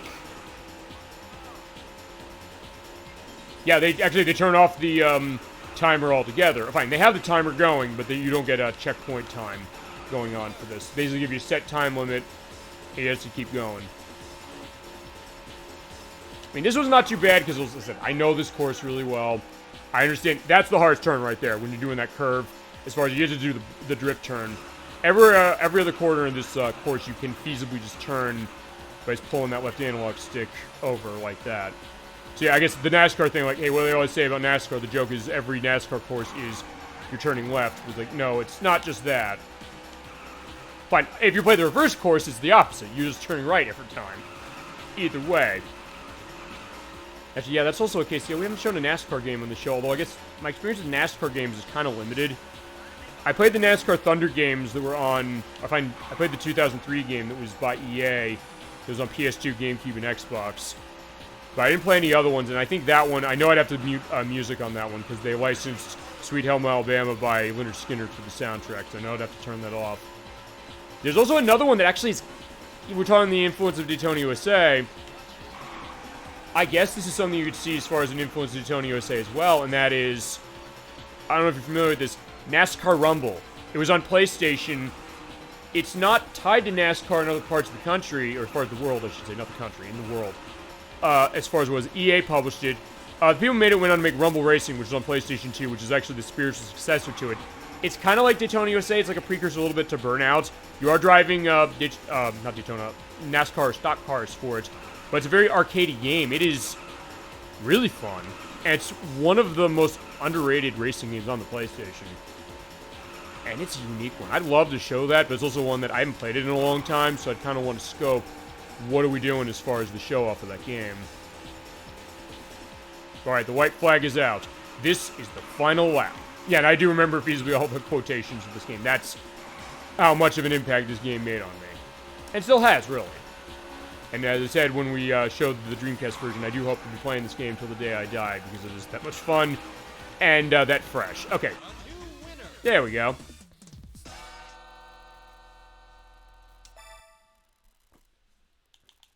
Alright, I'm gonna try one of the ones I haven't done, so let's just try. Gentlemen, I'm gonna do it for, Dice Arcadian.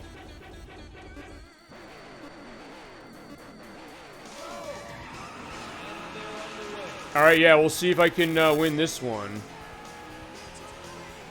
Yeah, just that, yeah, I'm not as good at running the curves or the corners on this course as the other ones. Or fine as the beginner course. I'm better at this one than I am on the expert. Like, hey, the difficulty progression. That's the other thing, going to difficulty things in this game. It's gradual how they set you up. So, like, hey, if you just want to run beginner all the whole time to start, you can do that. In fact, when I first played this game, I never ran any other course. But then when I got the home versions, I said, hey, running the other courses, I want to understand this.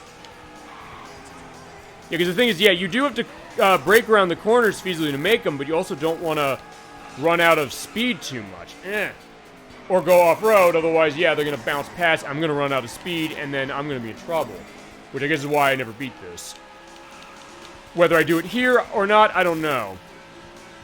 Fine, the other thing I can do is, yeah, fine, if I'm not going super fast around that course, or that quarter, I can just keep it up at about a little under 150 miles per hour and make the turn without drifting. So maybe that's the other thing, which is slowing down to make some of these curves. And this one I can make without doing that. I know that.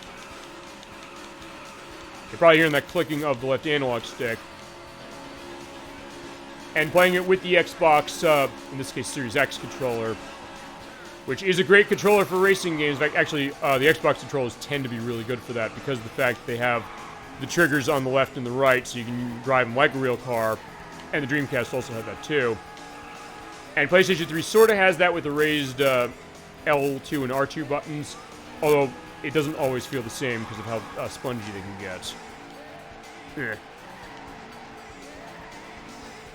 So in that case, yeah, I guess it is a sad case that you can't get the 360 version anymore. Fine, I'm running on backwards compatible mode, specifically on Series X. So that's the other thing. Actually, since this is the first time we run Series X on this program, I can go into this. Which is that anytime we run a game for 360 that runs on this thing, or from Xbox One that runs on this thing, we're using this. Because it will enhance the tech behind it in terms of how it runs native 4K, and also because of the fact that it taps into the power of the new system so that it actually will run better than it did on the older systems. I mentioned this before, in fact, going back when I first started the show, I said, hey, you know, whenever we do Sonic Unleashed, which I have on 360, and there's the Wii version, which is a totally different game, so it'd be a separate thing to do. The frame rate really tanked in places on 360, but when they put it on Xbox Series X, as far as the backwards compatible, fine, they put it backwards compatible on Xbox One. That carried over to Series X, and since that's the disc version, at least for the time being, because they're releasing a discless version of this console in a couple months, I'm able to put that disc in and play it.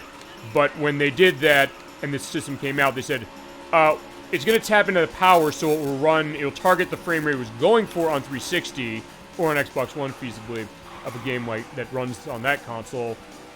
and it'll feasibly hit it. It'll have a better chance of hitting it. So with Sonic Unleashed, what that meant, it was a locked 30 FPS, which no other version of the game has. So that was amazing in itself. And then 2021, when they did the final backwards compatibility update for the Xbox One, Series S, and X, they added a FPS boost option for Sonic Unleashed, and they added it for a couple other games. And I know a couple other ones. Sonic and All-Stars Racing Transformers, one of those. Sonic Generations Near was one of those as well. And I won. Oh, wait a minute. Oh, yeah, I won that. I've never won that before. Shit. Okay. Okay, good. I didn't realize it. Okay, fine. That's the one I never won. So, okay, fine. First time ever beating my rival on that course. You saw it on screen. I'm gonna try this one. I've never done this one either. You have to maintain 155 miles per hour on a very hard corner on the expert course. It's not the one you think it is. It's not that one with the... So in this case, I have to keep this going, but I also have to sort of brake and drift. But you also can't go off course, because as soon as you hit under 155 miles per hour, feasibly the Hornet explodes. So it's like Speed. We mentioned that movie a lot, as far as how it is. So I have to do a drift specifically. Yeah, try it. Yeah, unfortunately I hit off there. So I'll try this one a few times, specifically. And I'll look for what else you can do, and then I'll do karaoke mode. Yeah, it said that FPS boost that they did. Yeah, unfortunately, yeah. In this case, I'm drifting enough so I can make that curve. But yeah, this mode says no, you can't. You have to hold at least 155 miles per hour. So what I'm going to try to do is... I was going to say I was going to be preemptive doing it, but that didn't work either. That FPS boost, as I said, it just is going to make games like that feasibly run better. And even if it didn't have a mode like that, it still can kind of help it if it had like a pokey frame rate on older hardware, like Sonic Unleashed. In fact, and I can confirm, it works with Sonic Unleashed. First thing I did when I bought Series X, I said, I've heard the stories on Sonic Unleashed. Does it actually do this? And the answer is yes, it does. And it makes it the definitive version, which is interesting because, yeah, feasibly, it's more definitive now of a version than it was on 360. I just had to wait 2 console cycles to get it to run amazing.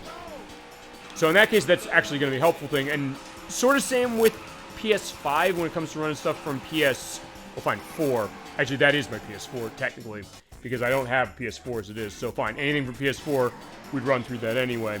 But for the stuff I have on original Xbox 360 and Xbox One that's backwards compatible with this thing, which is, just to give it an indication that every single Xbox every single Xbox One game that did not use the Kinect for Xbox One is backwards compatible with the Series S and X. Or fine, the Series S if it had a digital version. Series X if it was disc, so in that case it plays anything from that, and all your digital stuff. And I don't have anything, by the way, that ran Kinect on Xbox One. It'll play that. The stuff from 360 they made backwards compatible will play those, and the stuff they made backwards compatible from the original Xbox will play those too.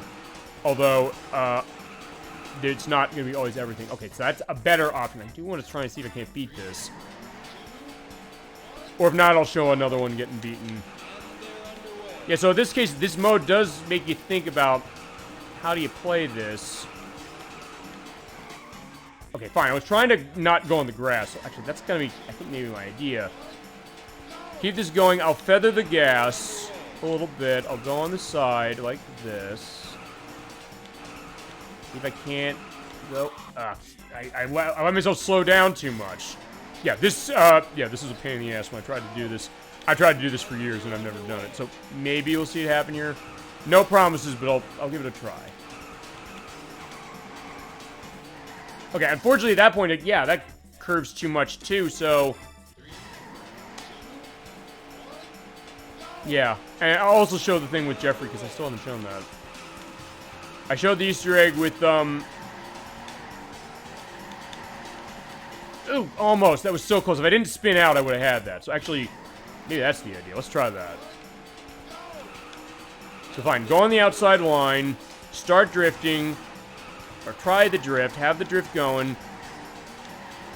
Ah, crap. Alright, I don't think I'm going to be able to do this, sorry. I'll show another one being done here, though.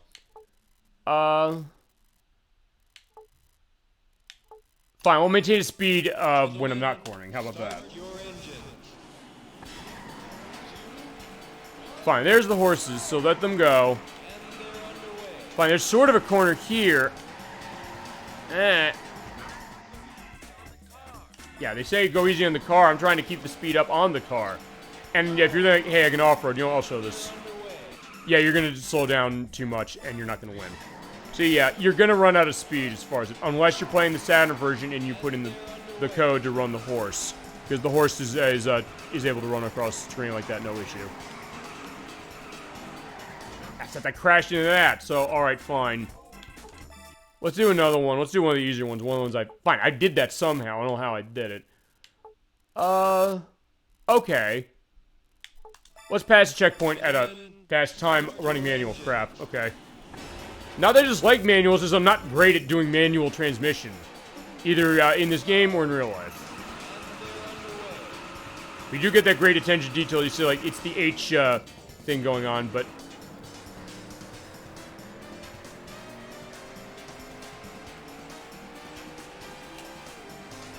There you go. You do get the great engine sounds going on.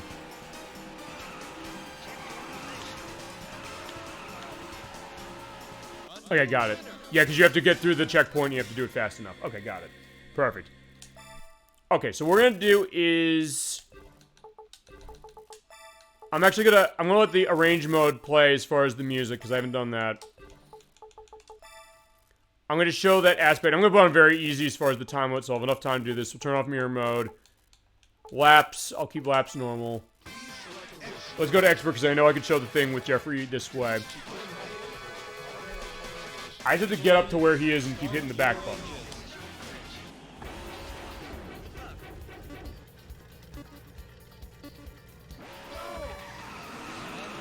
And also let you hear the arranged versions of these tracks.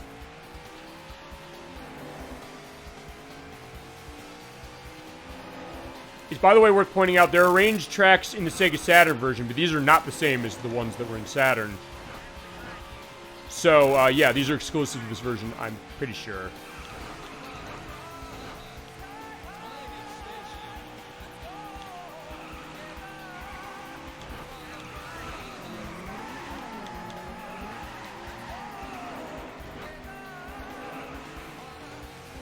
Actually, it uses the... Oh, fine. Let's do the thing with Jeffrey. I'm stopping here. Stop. Fine. Everybody go away. I don't care. Actually, I might be too close to do this. Let me get further back. It seems like using the vocals from the Dreamcast game a little bit. All right, here you go. Keep hitting that special button. Yeah, he spins around as far as how it is, and if you keep doing it... Okay, yeah, it is the vocals that, Takanobu Mitsuyoshi, recorded for the Dreamcast version. But yeah, if you keep hitting that, back button, he, basically will do a handstand that way. What the heck? Yeah. Yeah, that's... Yeah, but you have to hit the special button, which is on the back button in this version, and it's on the select button on the PS3. Yeah, so, yeah, the statue moves that way, and then he just, like, does a handstand of, like, I don't know, I guess it's like a breakdance move, although, I don't know, Dolphin, what's your experience on Virtua Fighter? Because Jeffrey, the character in that, he's not really the dancing character as far as how his style is. He's kind of the one who's like, he lives by the beach and is like the fisherman, I think is how the story lore of Virtua Fighter goes. But in this case, yeah, you just stand in front of there, you hit that back button repeatedly, and you have to do this in the arcade mode to see this. He'll just do that. Like, yeah, that's exactly the right way to say. I'm not familiar with breakdancing specifically, or fine. Actually, thinking about Virtua Fighter, I'm thinking about this. With the character in Virtua Fighter, I don't think there is a... Okay, fine. Sorry, I rear-ended him. I was gonna say, I don't think there's a break dancer in that game. It's not like, because we played Tekken 3, that was, Eddie Gordo. He does, like, the dancing style of martial arts. As far as Virtua Fighter, Jeffrey kind of has sort of wrestling moves that he does. Actually, no, he definitely has wrestling moves he does. Let me think about this.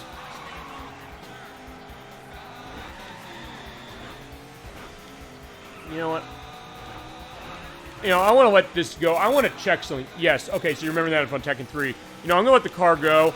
just now. I'm going to come back. I want to check something. I'll be right back.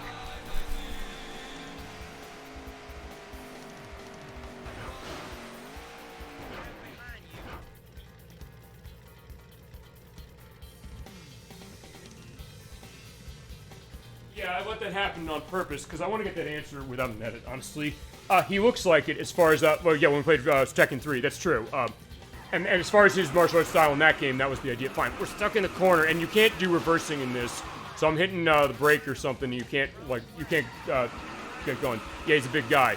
Yeah, no question. As far as this, I got my copies of Virtua Fighter 4 for the PS2 and Virtua Fighter 3 TB for Dreamcast, because I want to see which character has, like, the dancing perspective in those games, if any. And also, I'll boot up one of the other courses to show the range on that. Yeah, because as far as Virtua Fighter 4, there's Akira, who is who's like karate stuff. Yeah, Pai's not that case either. Actually, they call the styles differently as far as it. Wolf is a wrestler, I know that. Jeffrey McWild, okay, that's Jeffrey McWild. His style is Pancratium. Pancratium? Oh, they have a remix of the title screen movie. I didn't know that. Okay. Okay, in that case, I'm glad I let this run.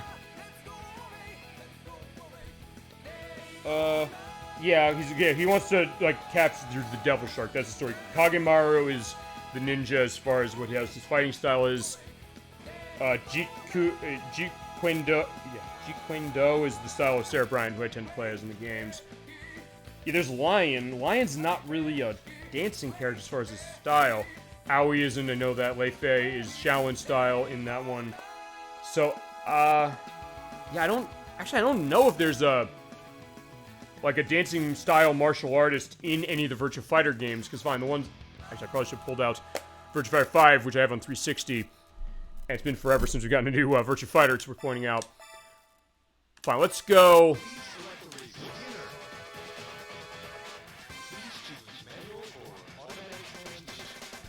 I was gonna say, yeah, stop there, because it seems like it was kind of... It's remixing this track, too. Okay, I didn't know that. Gentlemen, start your engine. Okay, I'll find an answer, if I can, as far as that element of Virtua Fighter, because, yeah, fine. Point is that Jeffrey McWild in that game, and as far as who was the statue that we just saw a little before, he is not a wrestling character, or fine, he's not, well, he's sort of a wrestling character, kind of, sort of.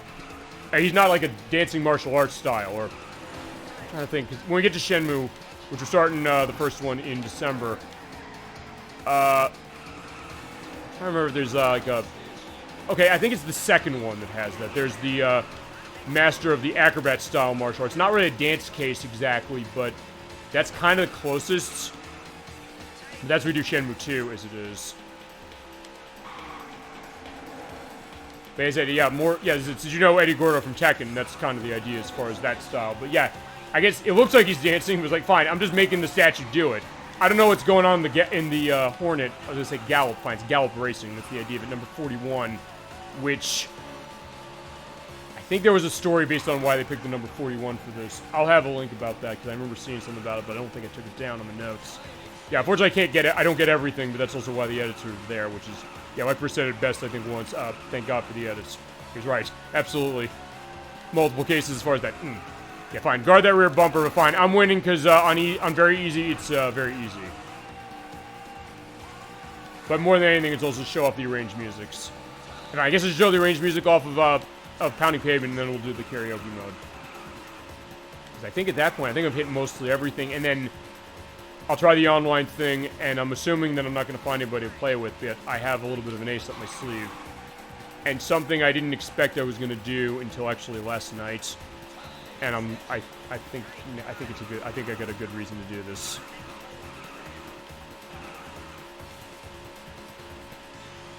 And also I'll have a record feasibly of this arranged music. I said, we're going the whole way on this game. Yeah,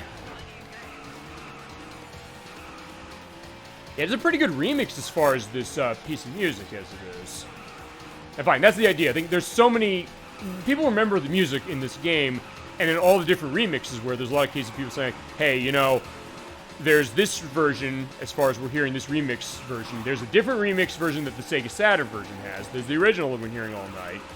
There's the Dreamcast remix, which is also in that new Daytona International Speedway racing game that Sega has, or Daytona USA International, whatever. I don't know what the name of it is. I'll have the name below when I edit. There's that one. And then there's the Championship Circuit Edition music, which was done by Jun Seno, as I mentioned, where it doesn't have the vocals anymore, and actually has like this kind of sound that's kind of like how something out of Sonic Adventure, kind of something out of Sonic R as far as how some of the instrumentation goes. So like different versions of some of these songs that they've remixed. And fine, there's also one other case which is not a remix, but the case of... This is a game I think I should show at some point. If you're familiar with Fighters Megamix, which is on Sega Saturn, it is a fighting game from AM2. There's a bunch of characters from a bunch of their games. The Hornet from Daytona USA is a character in that game. It is on all four... It is up on two legs or two wheels, fighting and punching. You go to 37 Speedway as far as level, and it's playing the Rolling Start. It is amazing. It is so amazing.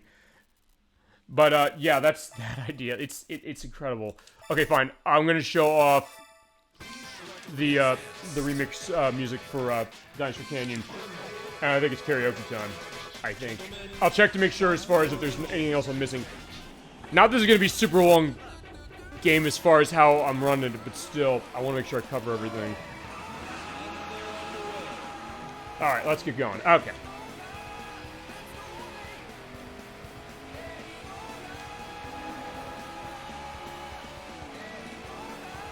Yeah, it's so good, yeah. And I think that's the thing about this game, is this game just really puts me in a good mood. I've said before, like, I've been busy as far as how it's been. Actually, the past couple weeks was really busy. And even as far as the edit, as far as this week. In fact, this is the first time I think I've ever done a case where I've done an edit for a show where I have not gotten the show from last week out as far as the video before I did the next show. Usually my thought was like, hey, I'll try and do that, but fine. I have 11 and a half hours worth of content from the Lunar show. Fine, 9 hours that we did from last week, but then the 2.5 that I have from the PSP overlook. That's going on the YouTube site tomorrow. I promise that. It is actually uploading now. I just need to put the descriptions set for that to explain everything, put the link lists together, all that stuff. Thumbnails, I made the choice as far as Protorova, because he said, like, I kind of want you to focus on this because I have my stuff I'm doing. Because as I mentioned, he's been very busy with stuff as it was, so I'm glad he was... I thank him for, you know, taking time out of the schedule to have us go through as far as the finish on Lunar for that. But yeah, they'll be coming up tomorrow. It's... they're two parts because, yeah, I think we had too much as far as it... But it was interesting to kind of do that for the purpose of how the edit worked. I definitely mentioned this game saying, oh, by the way, we're doing this week. Hey, Lekverse, so good to see you tonight. We are playing Daytona USA. I'm playing the Xbox 360 version on Series X, specifically. It is not available on this system anymore. It is listed, but it's on PS3. You can still buy that one for $10. And it's a port of the arcade game from 30 years this month. It's so good to see you, Lekverse. I hope you've been doing well. Feel free to let any memories flow on Daytona USA if you've played it. Any other aspects of arcade racing games, of Sega's, of anybody else. We've just been going through, kind of showing off all the modes. You're also feasibly in time, because I'm going to be doing the karaoke mode in a few minutes. Because this does have a karaoke mode, just like it had on Saturn. And this is not directly a Saturn port. It's modeled after the arcade game, but it's also something that has some of the extras that Saturn has, but also some stuff that's unique from how Saturn is, or the other versions. Yeah, like, this is a game I've been wanting to get to, and yeah, when I realized 30 years, or 30 years now for this one, as I said, now's the time we're playing Daytona USA, and I love it so much. Yeah, enjoying, yeah, the vocalized songs, my god, it is so good. Yeah, it's like, yeah, be careful going through the turns. Yeah, it's a tight turn. Oh, fine, it's not a tight turn, it's a wide turn. As far as how it is. Yeah, and we're definitely glad to see you for sure. No, Dolly Finn is... I have no experience with this game. Okay, well, you have a good game ahead of you, my friend. Yeah, if you've never played this... Actually, weird enough, the ports of this... Fine, there have been a lot of ports of this, but they've honestly not been super modern, exactly. There's also an unlicensed version of this, Sega Racing Classic, which... I think I mentioned we did Wario Land when I realized, hey, you know, we only need one part, which is why I'm able to do this specifically. So I'm glad that happened in the sense that I was able to get through that game faster than I expected just because, like, hey, fine, we get that idea, but it's an open elements show to play this.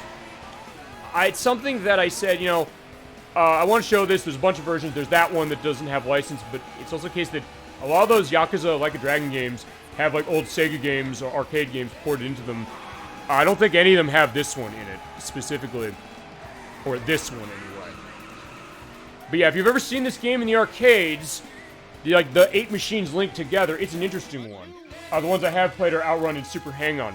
Both good ones, for sure, and ones that, actually, just worth pointing out. Fine, this is developed by AM2, who made both of those. So, the aspect of that is here. No question, for sure. And those are games that have been ported a lot. We haven't shown either one of those on the show yet. We haven't shown we have not shown OutRun yet. Yeah, I finished Like a Dragon as far as that, or Yakuza Like a Dragon, which, I'm trying to remember, does that one have them in it? I know it's in, I think it's in, Yakuza 0 has both of those. Yeah, what'd you think of it? I have not played, Like a Dragon, or find that Like a Dragon, specifically, as we're going in Victory Lane. Fine, okay, I'm gonna put my name in, actually, since you did mention that.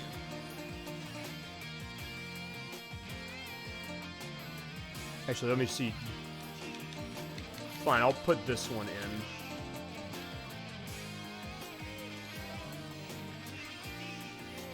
Okay, that one doesn't work. Yeah, if you put certain initials running on the end of your name screen, it gives you something. You know, and I want to do one more race for the purpose of that, just because I want to put one of those in. It was great. Yeah, because it's that one. Fine, it's Yakuza Like a Dragon, which is the 8th one, right?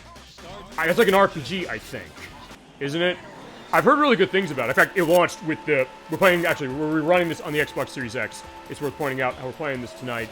It is it was a launch title on the console, and actually it was not on the PlayStation systems until a little later.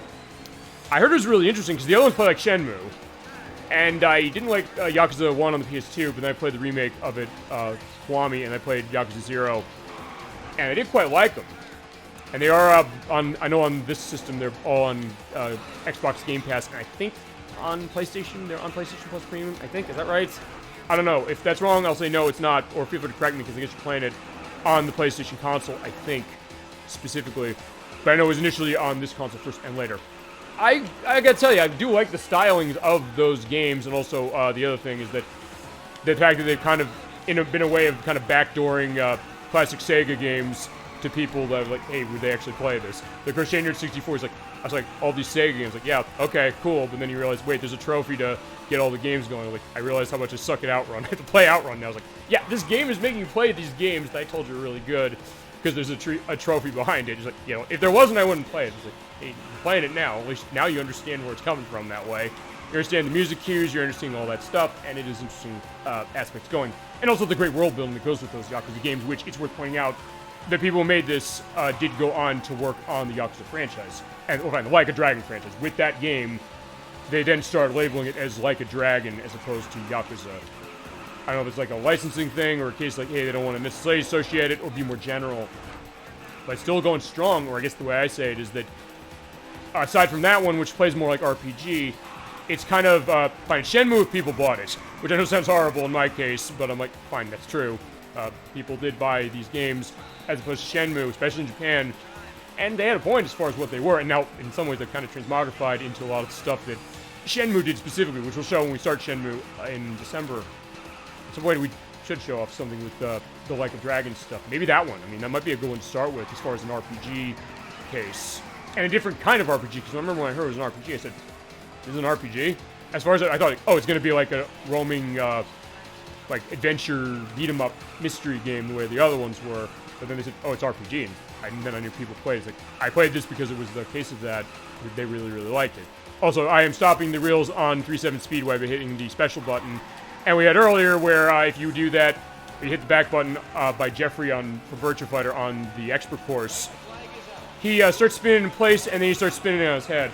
It's amazing. It's hilarious.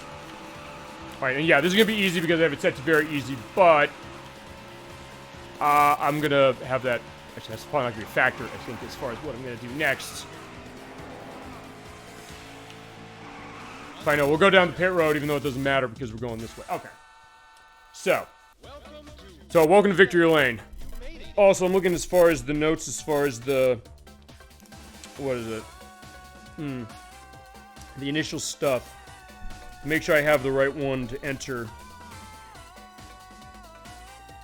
Actually, we're talking Jeffrey from Virtua Fighter. In fact, I got one that goes to that.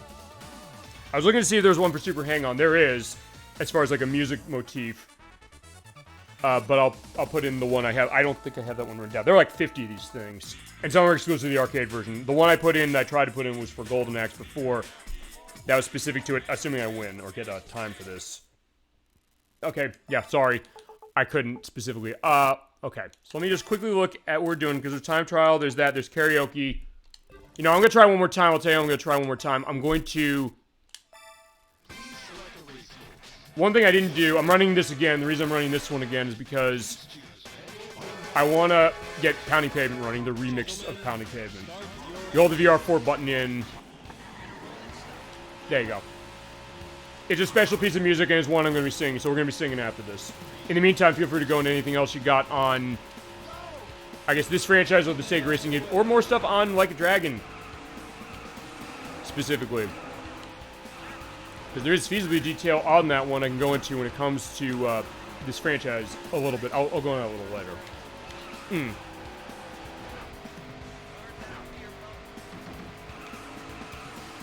And also, I think for the hell of it, I'll probably go into the pit road again. Yeah, because what happens in this game, since like we're saying you're not familiar with how this game is, basically, fine, it's a stock car racing game. Pretty simple as far as how it is, but it's also the case you do have a weight to it as far as the way the physics are, as far as the details that they went to try and say, hey, you know, let's get this feel down. I mean, people on the dev team bought sports cars saying, like, we don't know anything about this.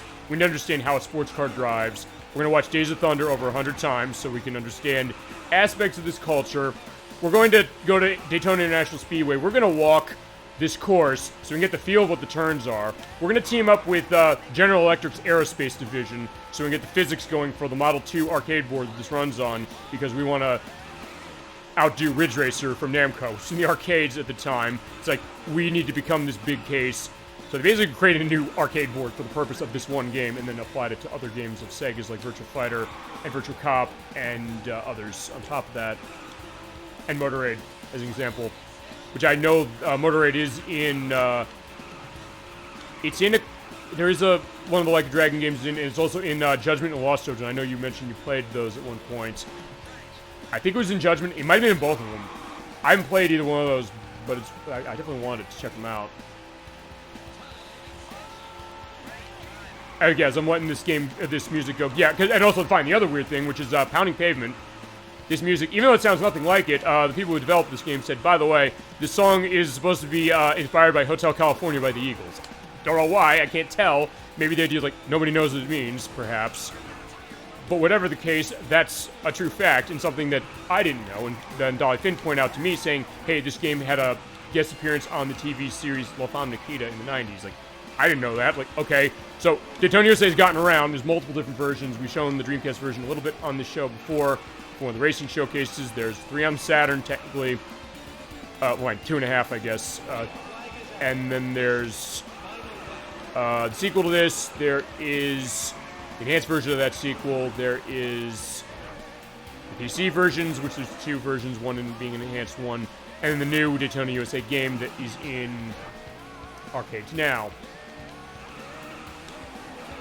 Okay. Alright, so done. Alright, so, assuming I get a thing with time, I'll put in what I was going to say. Otherwise, we're going to do karaoke. Yeah, because this game is a karaoke mode. You think, wait, what? Is a racing game with a karaoke mode? Yeah, you bet it is. And, I've been waiting to do this. This is, fine, this is also one of the reasons I wanted to do this game. I'm not going to lie. Not that it's going to be too complicated as far as vocals, but fine. It's like, hey, you know, there's a lot of games that have stuff of singing that I can't show much of because it's usually licensed content. I mean, Christmas Nights I did that. I could do that one. This game I can do it. There's another thing I'll be able to do it with. I've got plans. There's your GAMEOVER. They makes an event when you get a case of that. Okay, fine. No name entry. Because I've been, I guess, too good at this game in certain cases. Okay, so what I want to do is... Not this is going to factor for this. I'm going to turn the original music on. I'm going to go into extras. I took a look at challenge mode, which this version offers. and time trial survival. Look at the extra stuff. That's all that stuff there. I didn't show how the rewinds work yet. I think you can use rewinds. I don't know what button it is to do it. You can run laps as far as going 80 laps, 40, 20. Specifically mirror mode, just showed that off. The way the tire grip works when it's a case of that. I didn't show online. I'll see if I can show online if anybody's playing this thing. But alright, fine. Let's play karaoke mode. So yeah, it is literally driving the car around singing. So get ready, ladies and gentlemen, because I'm going to be singing all 4 of the songs in this game. So here's how karaoke mode works, and this is also in the Saturn version. What it is, you pick the 4 songs the game has, which are The King of Speed, Let's Go Away, Sky High, and Pounding Pavement. It is the original versions that they give you for karaoke mode. It does not let you run the remixed ones we've been listening to for a little bit of time. You put the lyrics wherever you want, the lower portion of the screen, the center of the screen. You can be badass, feasibly, in saying we're hiding them. I'm not hiding them. You can have autopilot, because the idea is that you're still driving the game while you do this. If you want. And you say, fine, let the game do it, and just, do karaoke to this. So actually, you mentioned Like a Dragon specifically, because Like a Dragon has, like, karaoke mode in it. Admittingly running stuff of, like, a button press for it. But it's also something that, fine, they had the idea way before even the Like a Dragon games came around. So, with that, gotta get myself set, because I am performing for front of a live audience this way, for this. Like 5 water bottles on this damn table for the purpose of this, but alright. Let's go. I think this will... Let's put it in the center. Let's start... Fine, we'll go in order. I'll do Pounding Pavement last. Or...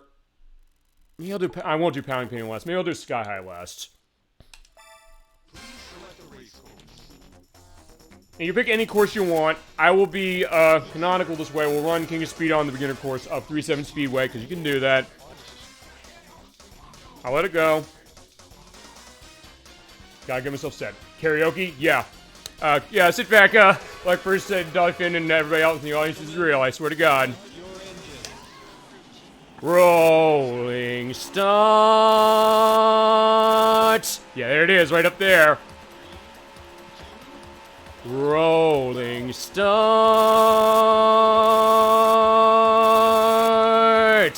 And they also give you, even like actual karaoke, they give you the interlude. So yeah, by the way, this is how long you have to wait before you sing again.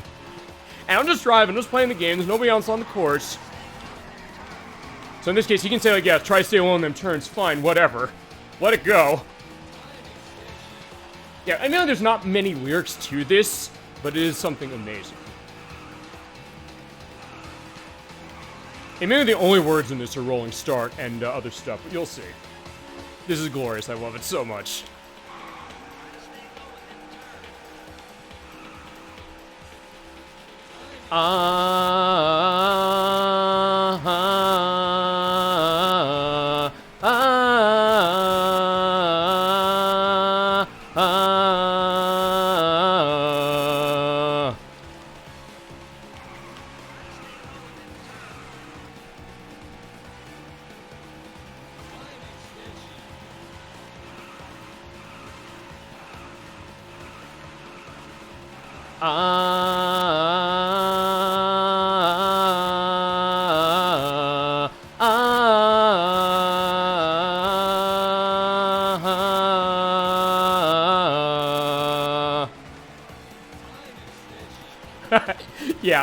Yeah, I know. Electra's just laughing like crazy. I get that. Like, this is this is real. This is the other thing about this game. It is hilarious, isn't it? That this is what it is, and you're like, yeah, can you think of another racing game that does this? It's like, yeah, and the guy who did the music, that being Mr. Takanobu Mitsuyoshi, said, hey, I'm writing this music, I'm also singing it myself, so that's him. People say like, hey, it's like a lounge singing case of it, and then when it was taken away in, Daytona USA Championship Circuit Edition, his vocals are not in that anymore. He was like, where are the vocals? I miss them. And it gives it this life. You're thinking like, wait a second. Karaoke in my racing game, it's more likely than you think. Yeah, there's a long interlude, my god. As I mentioned also beforehand, before you jumped on, the idea that, hey, because of the way this game operated, they had to kind of cut the vocals around so it fit onto the board.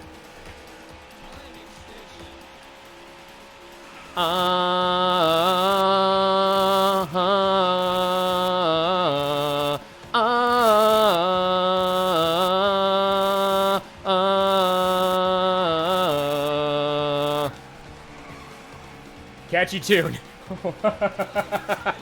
All right, that's it is. I mean, it is simple. You're right. Anybody could do this. I think that's the other beauty of it. You can do your ahs right. Ah, ah, ah, ah. That's kind of how it is, although some of the other remixes of this song, which we're pointing out, they add in like the rolling start again. So that's the idea. It's like, yeah, it's just rolling start and ah. That's all you need to know, and then just understand what the pitch is. But it's not like a Rock Band or Guitar Hero or something like that, where hey, it'll tell you what the pitch monitor is. It's also not rating you. It's just like you're just doing this for fun. Though imagine that idea if like Sega said we're gonna do that way. Ah. Ah. Ah. Ah.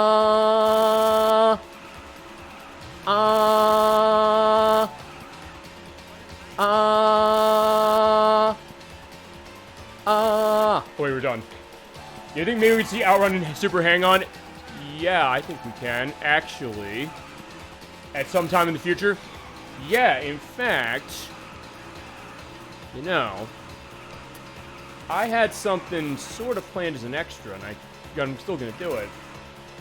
I think I could feasibly show you a little bit of a preview of it now. But yeah, absolutely, you can definitely do those for sure. I want to do both of those myself, for sure, at some point. There you go. That is the end of the karaoke mode for this track, but there's fine. There's 3 more to go through, and then, you know what? Fine. I'll tell you what I was gonna do. In fact, I'm gonna sort of do this a little out of order, sorta. I'm gonna check one thing. We'll check the multiplayer. There's online for this. There's no sessions found. Okay. Because what I was gonna do, actually, I'll level with you right now as far as everything with this. I was going to actually show you the sequel to this game as an extra. Probably wondering how. It never got a home port. Well, actually, it never got a home port until like 4 months ago. 4 months ago? Yeah, 4 months ago, about 4 or 5 months ago. In Like a Dragon Gaiden. So that's why I was also holding back as far as Like a Dragon.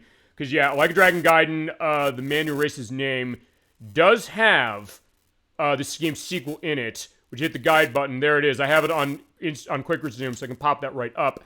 The other thing I can do, actually, is I have Yakuza 0 on this console. I can take a look at my save file. I can see, do I have the case of that? And you know what? I'll tell you what I'm going to do. I'm going to get the karaoke mode set up. I'm actually going to get up briefly. I want to grab one thing away. I actually can show you both of these now, I think. Well, fine, after I do the karaoke mode. I'll be back. Just gotta get one thing from my game shelf. And I don't know if any of this is coming up on the mic, but I'm getting one of the things I know I can show this way as far as it. And I also have to hope my save is set, because I've not run this through Series X before. I pulled out my copy of Shenmue 1 and 2 for Xbox One, which will run on Series X no problem, which has OutRun in it. So, okay. I'll do Let's Go Away. We'll go to Advanced Course. I'll do the 2 songs. I'll show off. Actually, I'll try the Shenmue thing. I hope my external drive that's connected to my Xbox Series X has this set.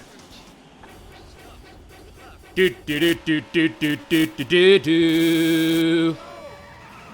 Daytona. Daytona. Let's go away. Daytona, Daytona, let's go away. Daytona, way hey hey, way hey he, way hey he, way hey Daytona, let's go away. Daytona. Daytona, let's go away. Daytona, way hey hey, way hey he, way hey hey, way hey Daytona,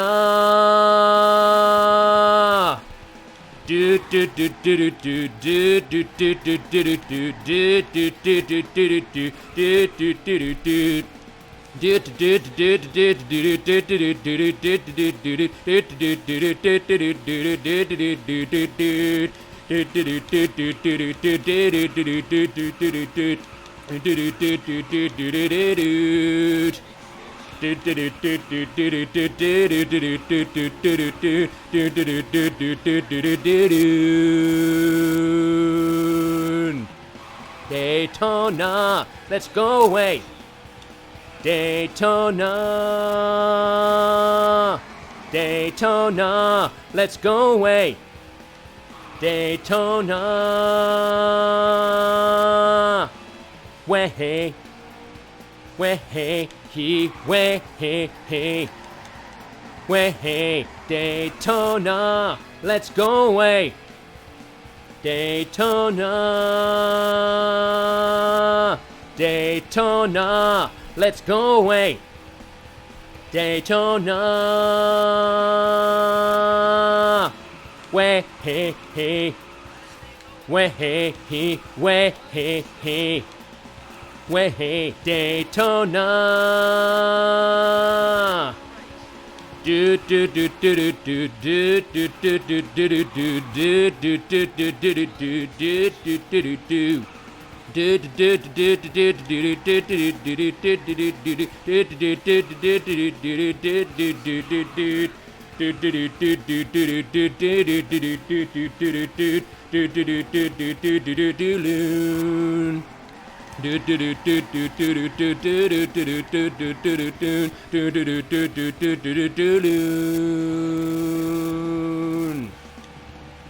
Jesus Christ. Yeah, I forgot how much there is to that song. Jesus.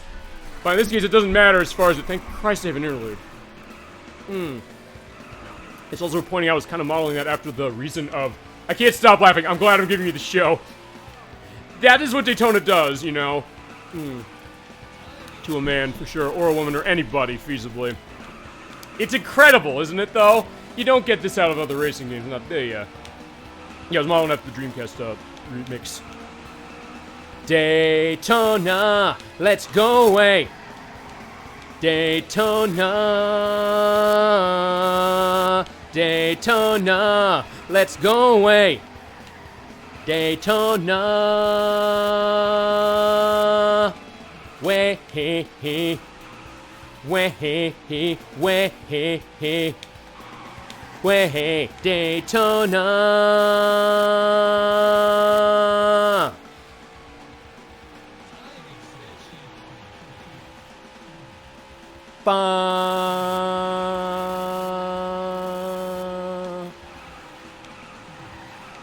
There you go.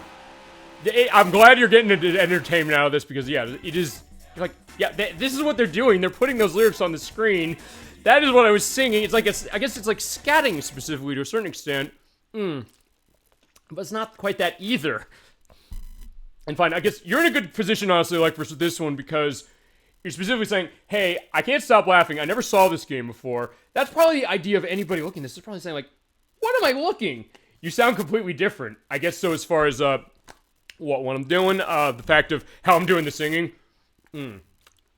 Actually, yeah, I've not had a time where I feasibly fully sung on this program before, which is why I have like 4 water bottles here. But there you go. That's what happens. Nice. Thank you. Okay. So, I'll do Pounding Pavement last. Honestly, yeah, Sky High is something that is, yes, as far as that. Okay. I guess in the case of how that sounds, it sounds different that way. Fine, we're gonna go expert. This is gonna be more relaxed. It's also gonna be sorta, what is it? Sorta more relaxed than, Let's Go Away. I forgot how insanely involved that is as far as, even though it's not much it's saying, you have to kind of do breathing control. So I'm teaching how to sing, and I guess the other idea is that this, which is fine. I know people like Edwack who say, like, I like video game music for this. Like, yeah, I love that. I used to do choir. Actually, I did too at first. So good to bring that out as far as, like, never actually... No, I've mentioned it once. If only my choir friends could see me now. Maybe they are. Who knows? I wanna fly sky high. Let's go together. I wanna fly sky high. Let's go together. I wanna... Okay, I don't think I can show the Jeffrey thing there. I was trying to hitting that. Okay, there you go. I mean, they happily had an acid, I think, with you as far as Electrus as well. I got some stories for that as well. I wanna fly sky high. Let's go together. I wanna fly sky high. Let's go together. I wanna... Yeah, oh, hey, flying high, feeling good. Blue, blue skies, blue skies I see. Blue skies, blue skies I see. Blue skies, blue skies I see. I wanna fly sky high. Let's go together. I wanna fly sky high. Let's go together. I wanna... Yeah, Magic Karaoke Night, bring this out for people, my god. Yeah, I was like, yeah, good thing I have some breaks in between, and there's a discussion so I can get away with talking in between. I wanna fly sky high. Let's go together. I wanna fly sky high. Let's go together. I wanna... Yeah, oh, you lay flying high, feeling good. Blue skies, blue skies I see. Blue skies, blue skies I see.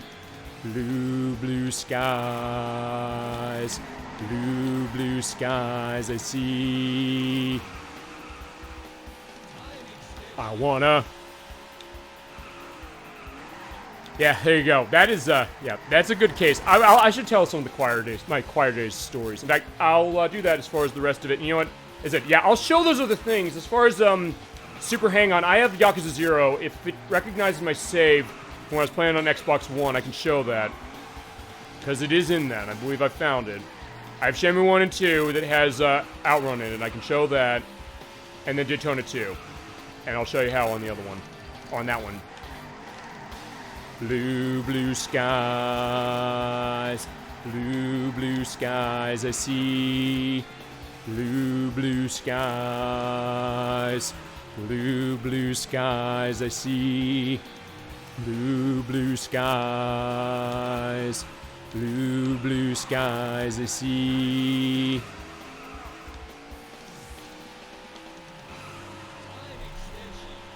There you go. Okay.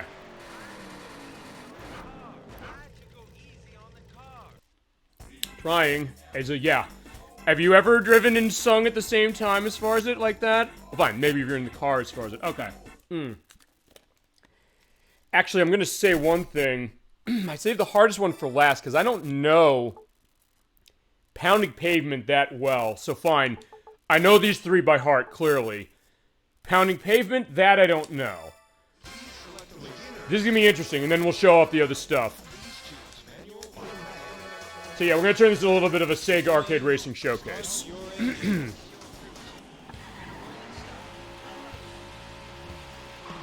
There's also one that doesn't have many vocals, so I might be okay. I just have to remember, hopefully, me listening to this during my work days over the past week when I was able to do it as far as what I do. Because I work at a job I can do it. Usually with some of the tasks that I gotta do. Not for everything, but for certain things. I kind of had to practice this one. Like, I just want to remember what the pitch is on this. Let's go. Do, do, do,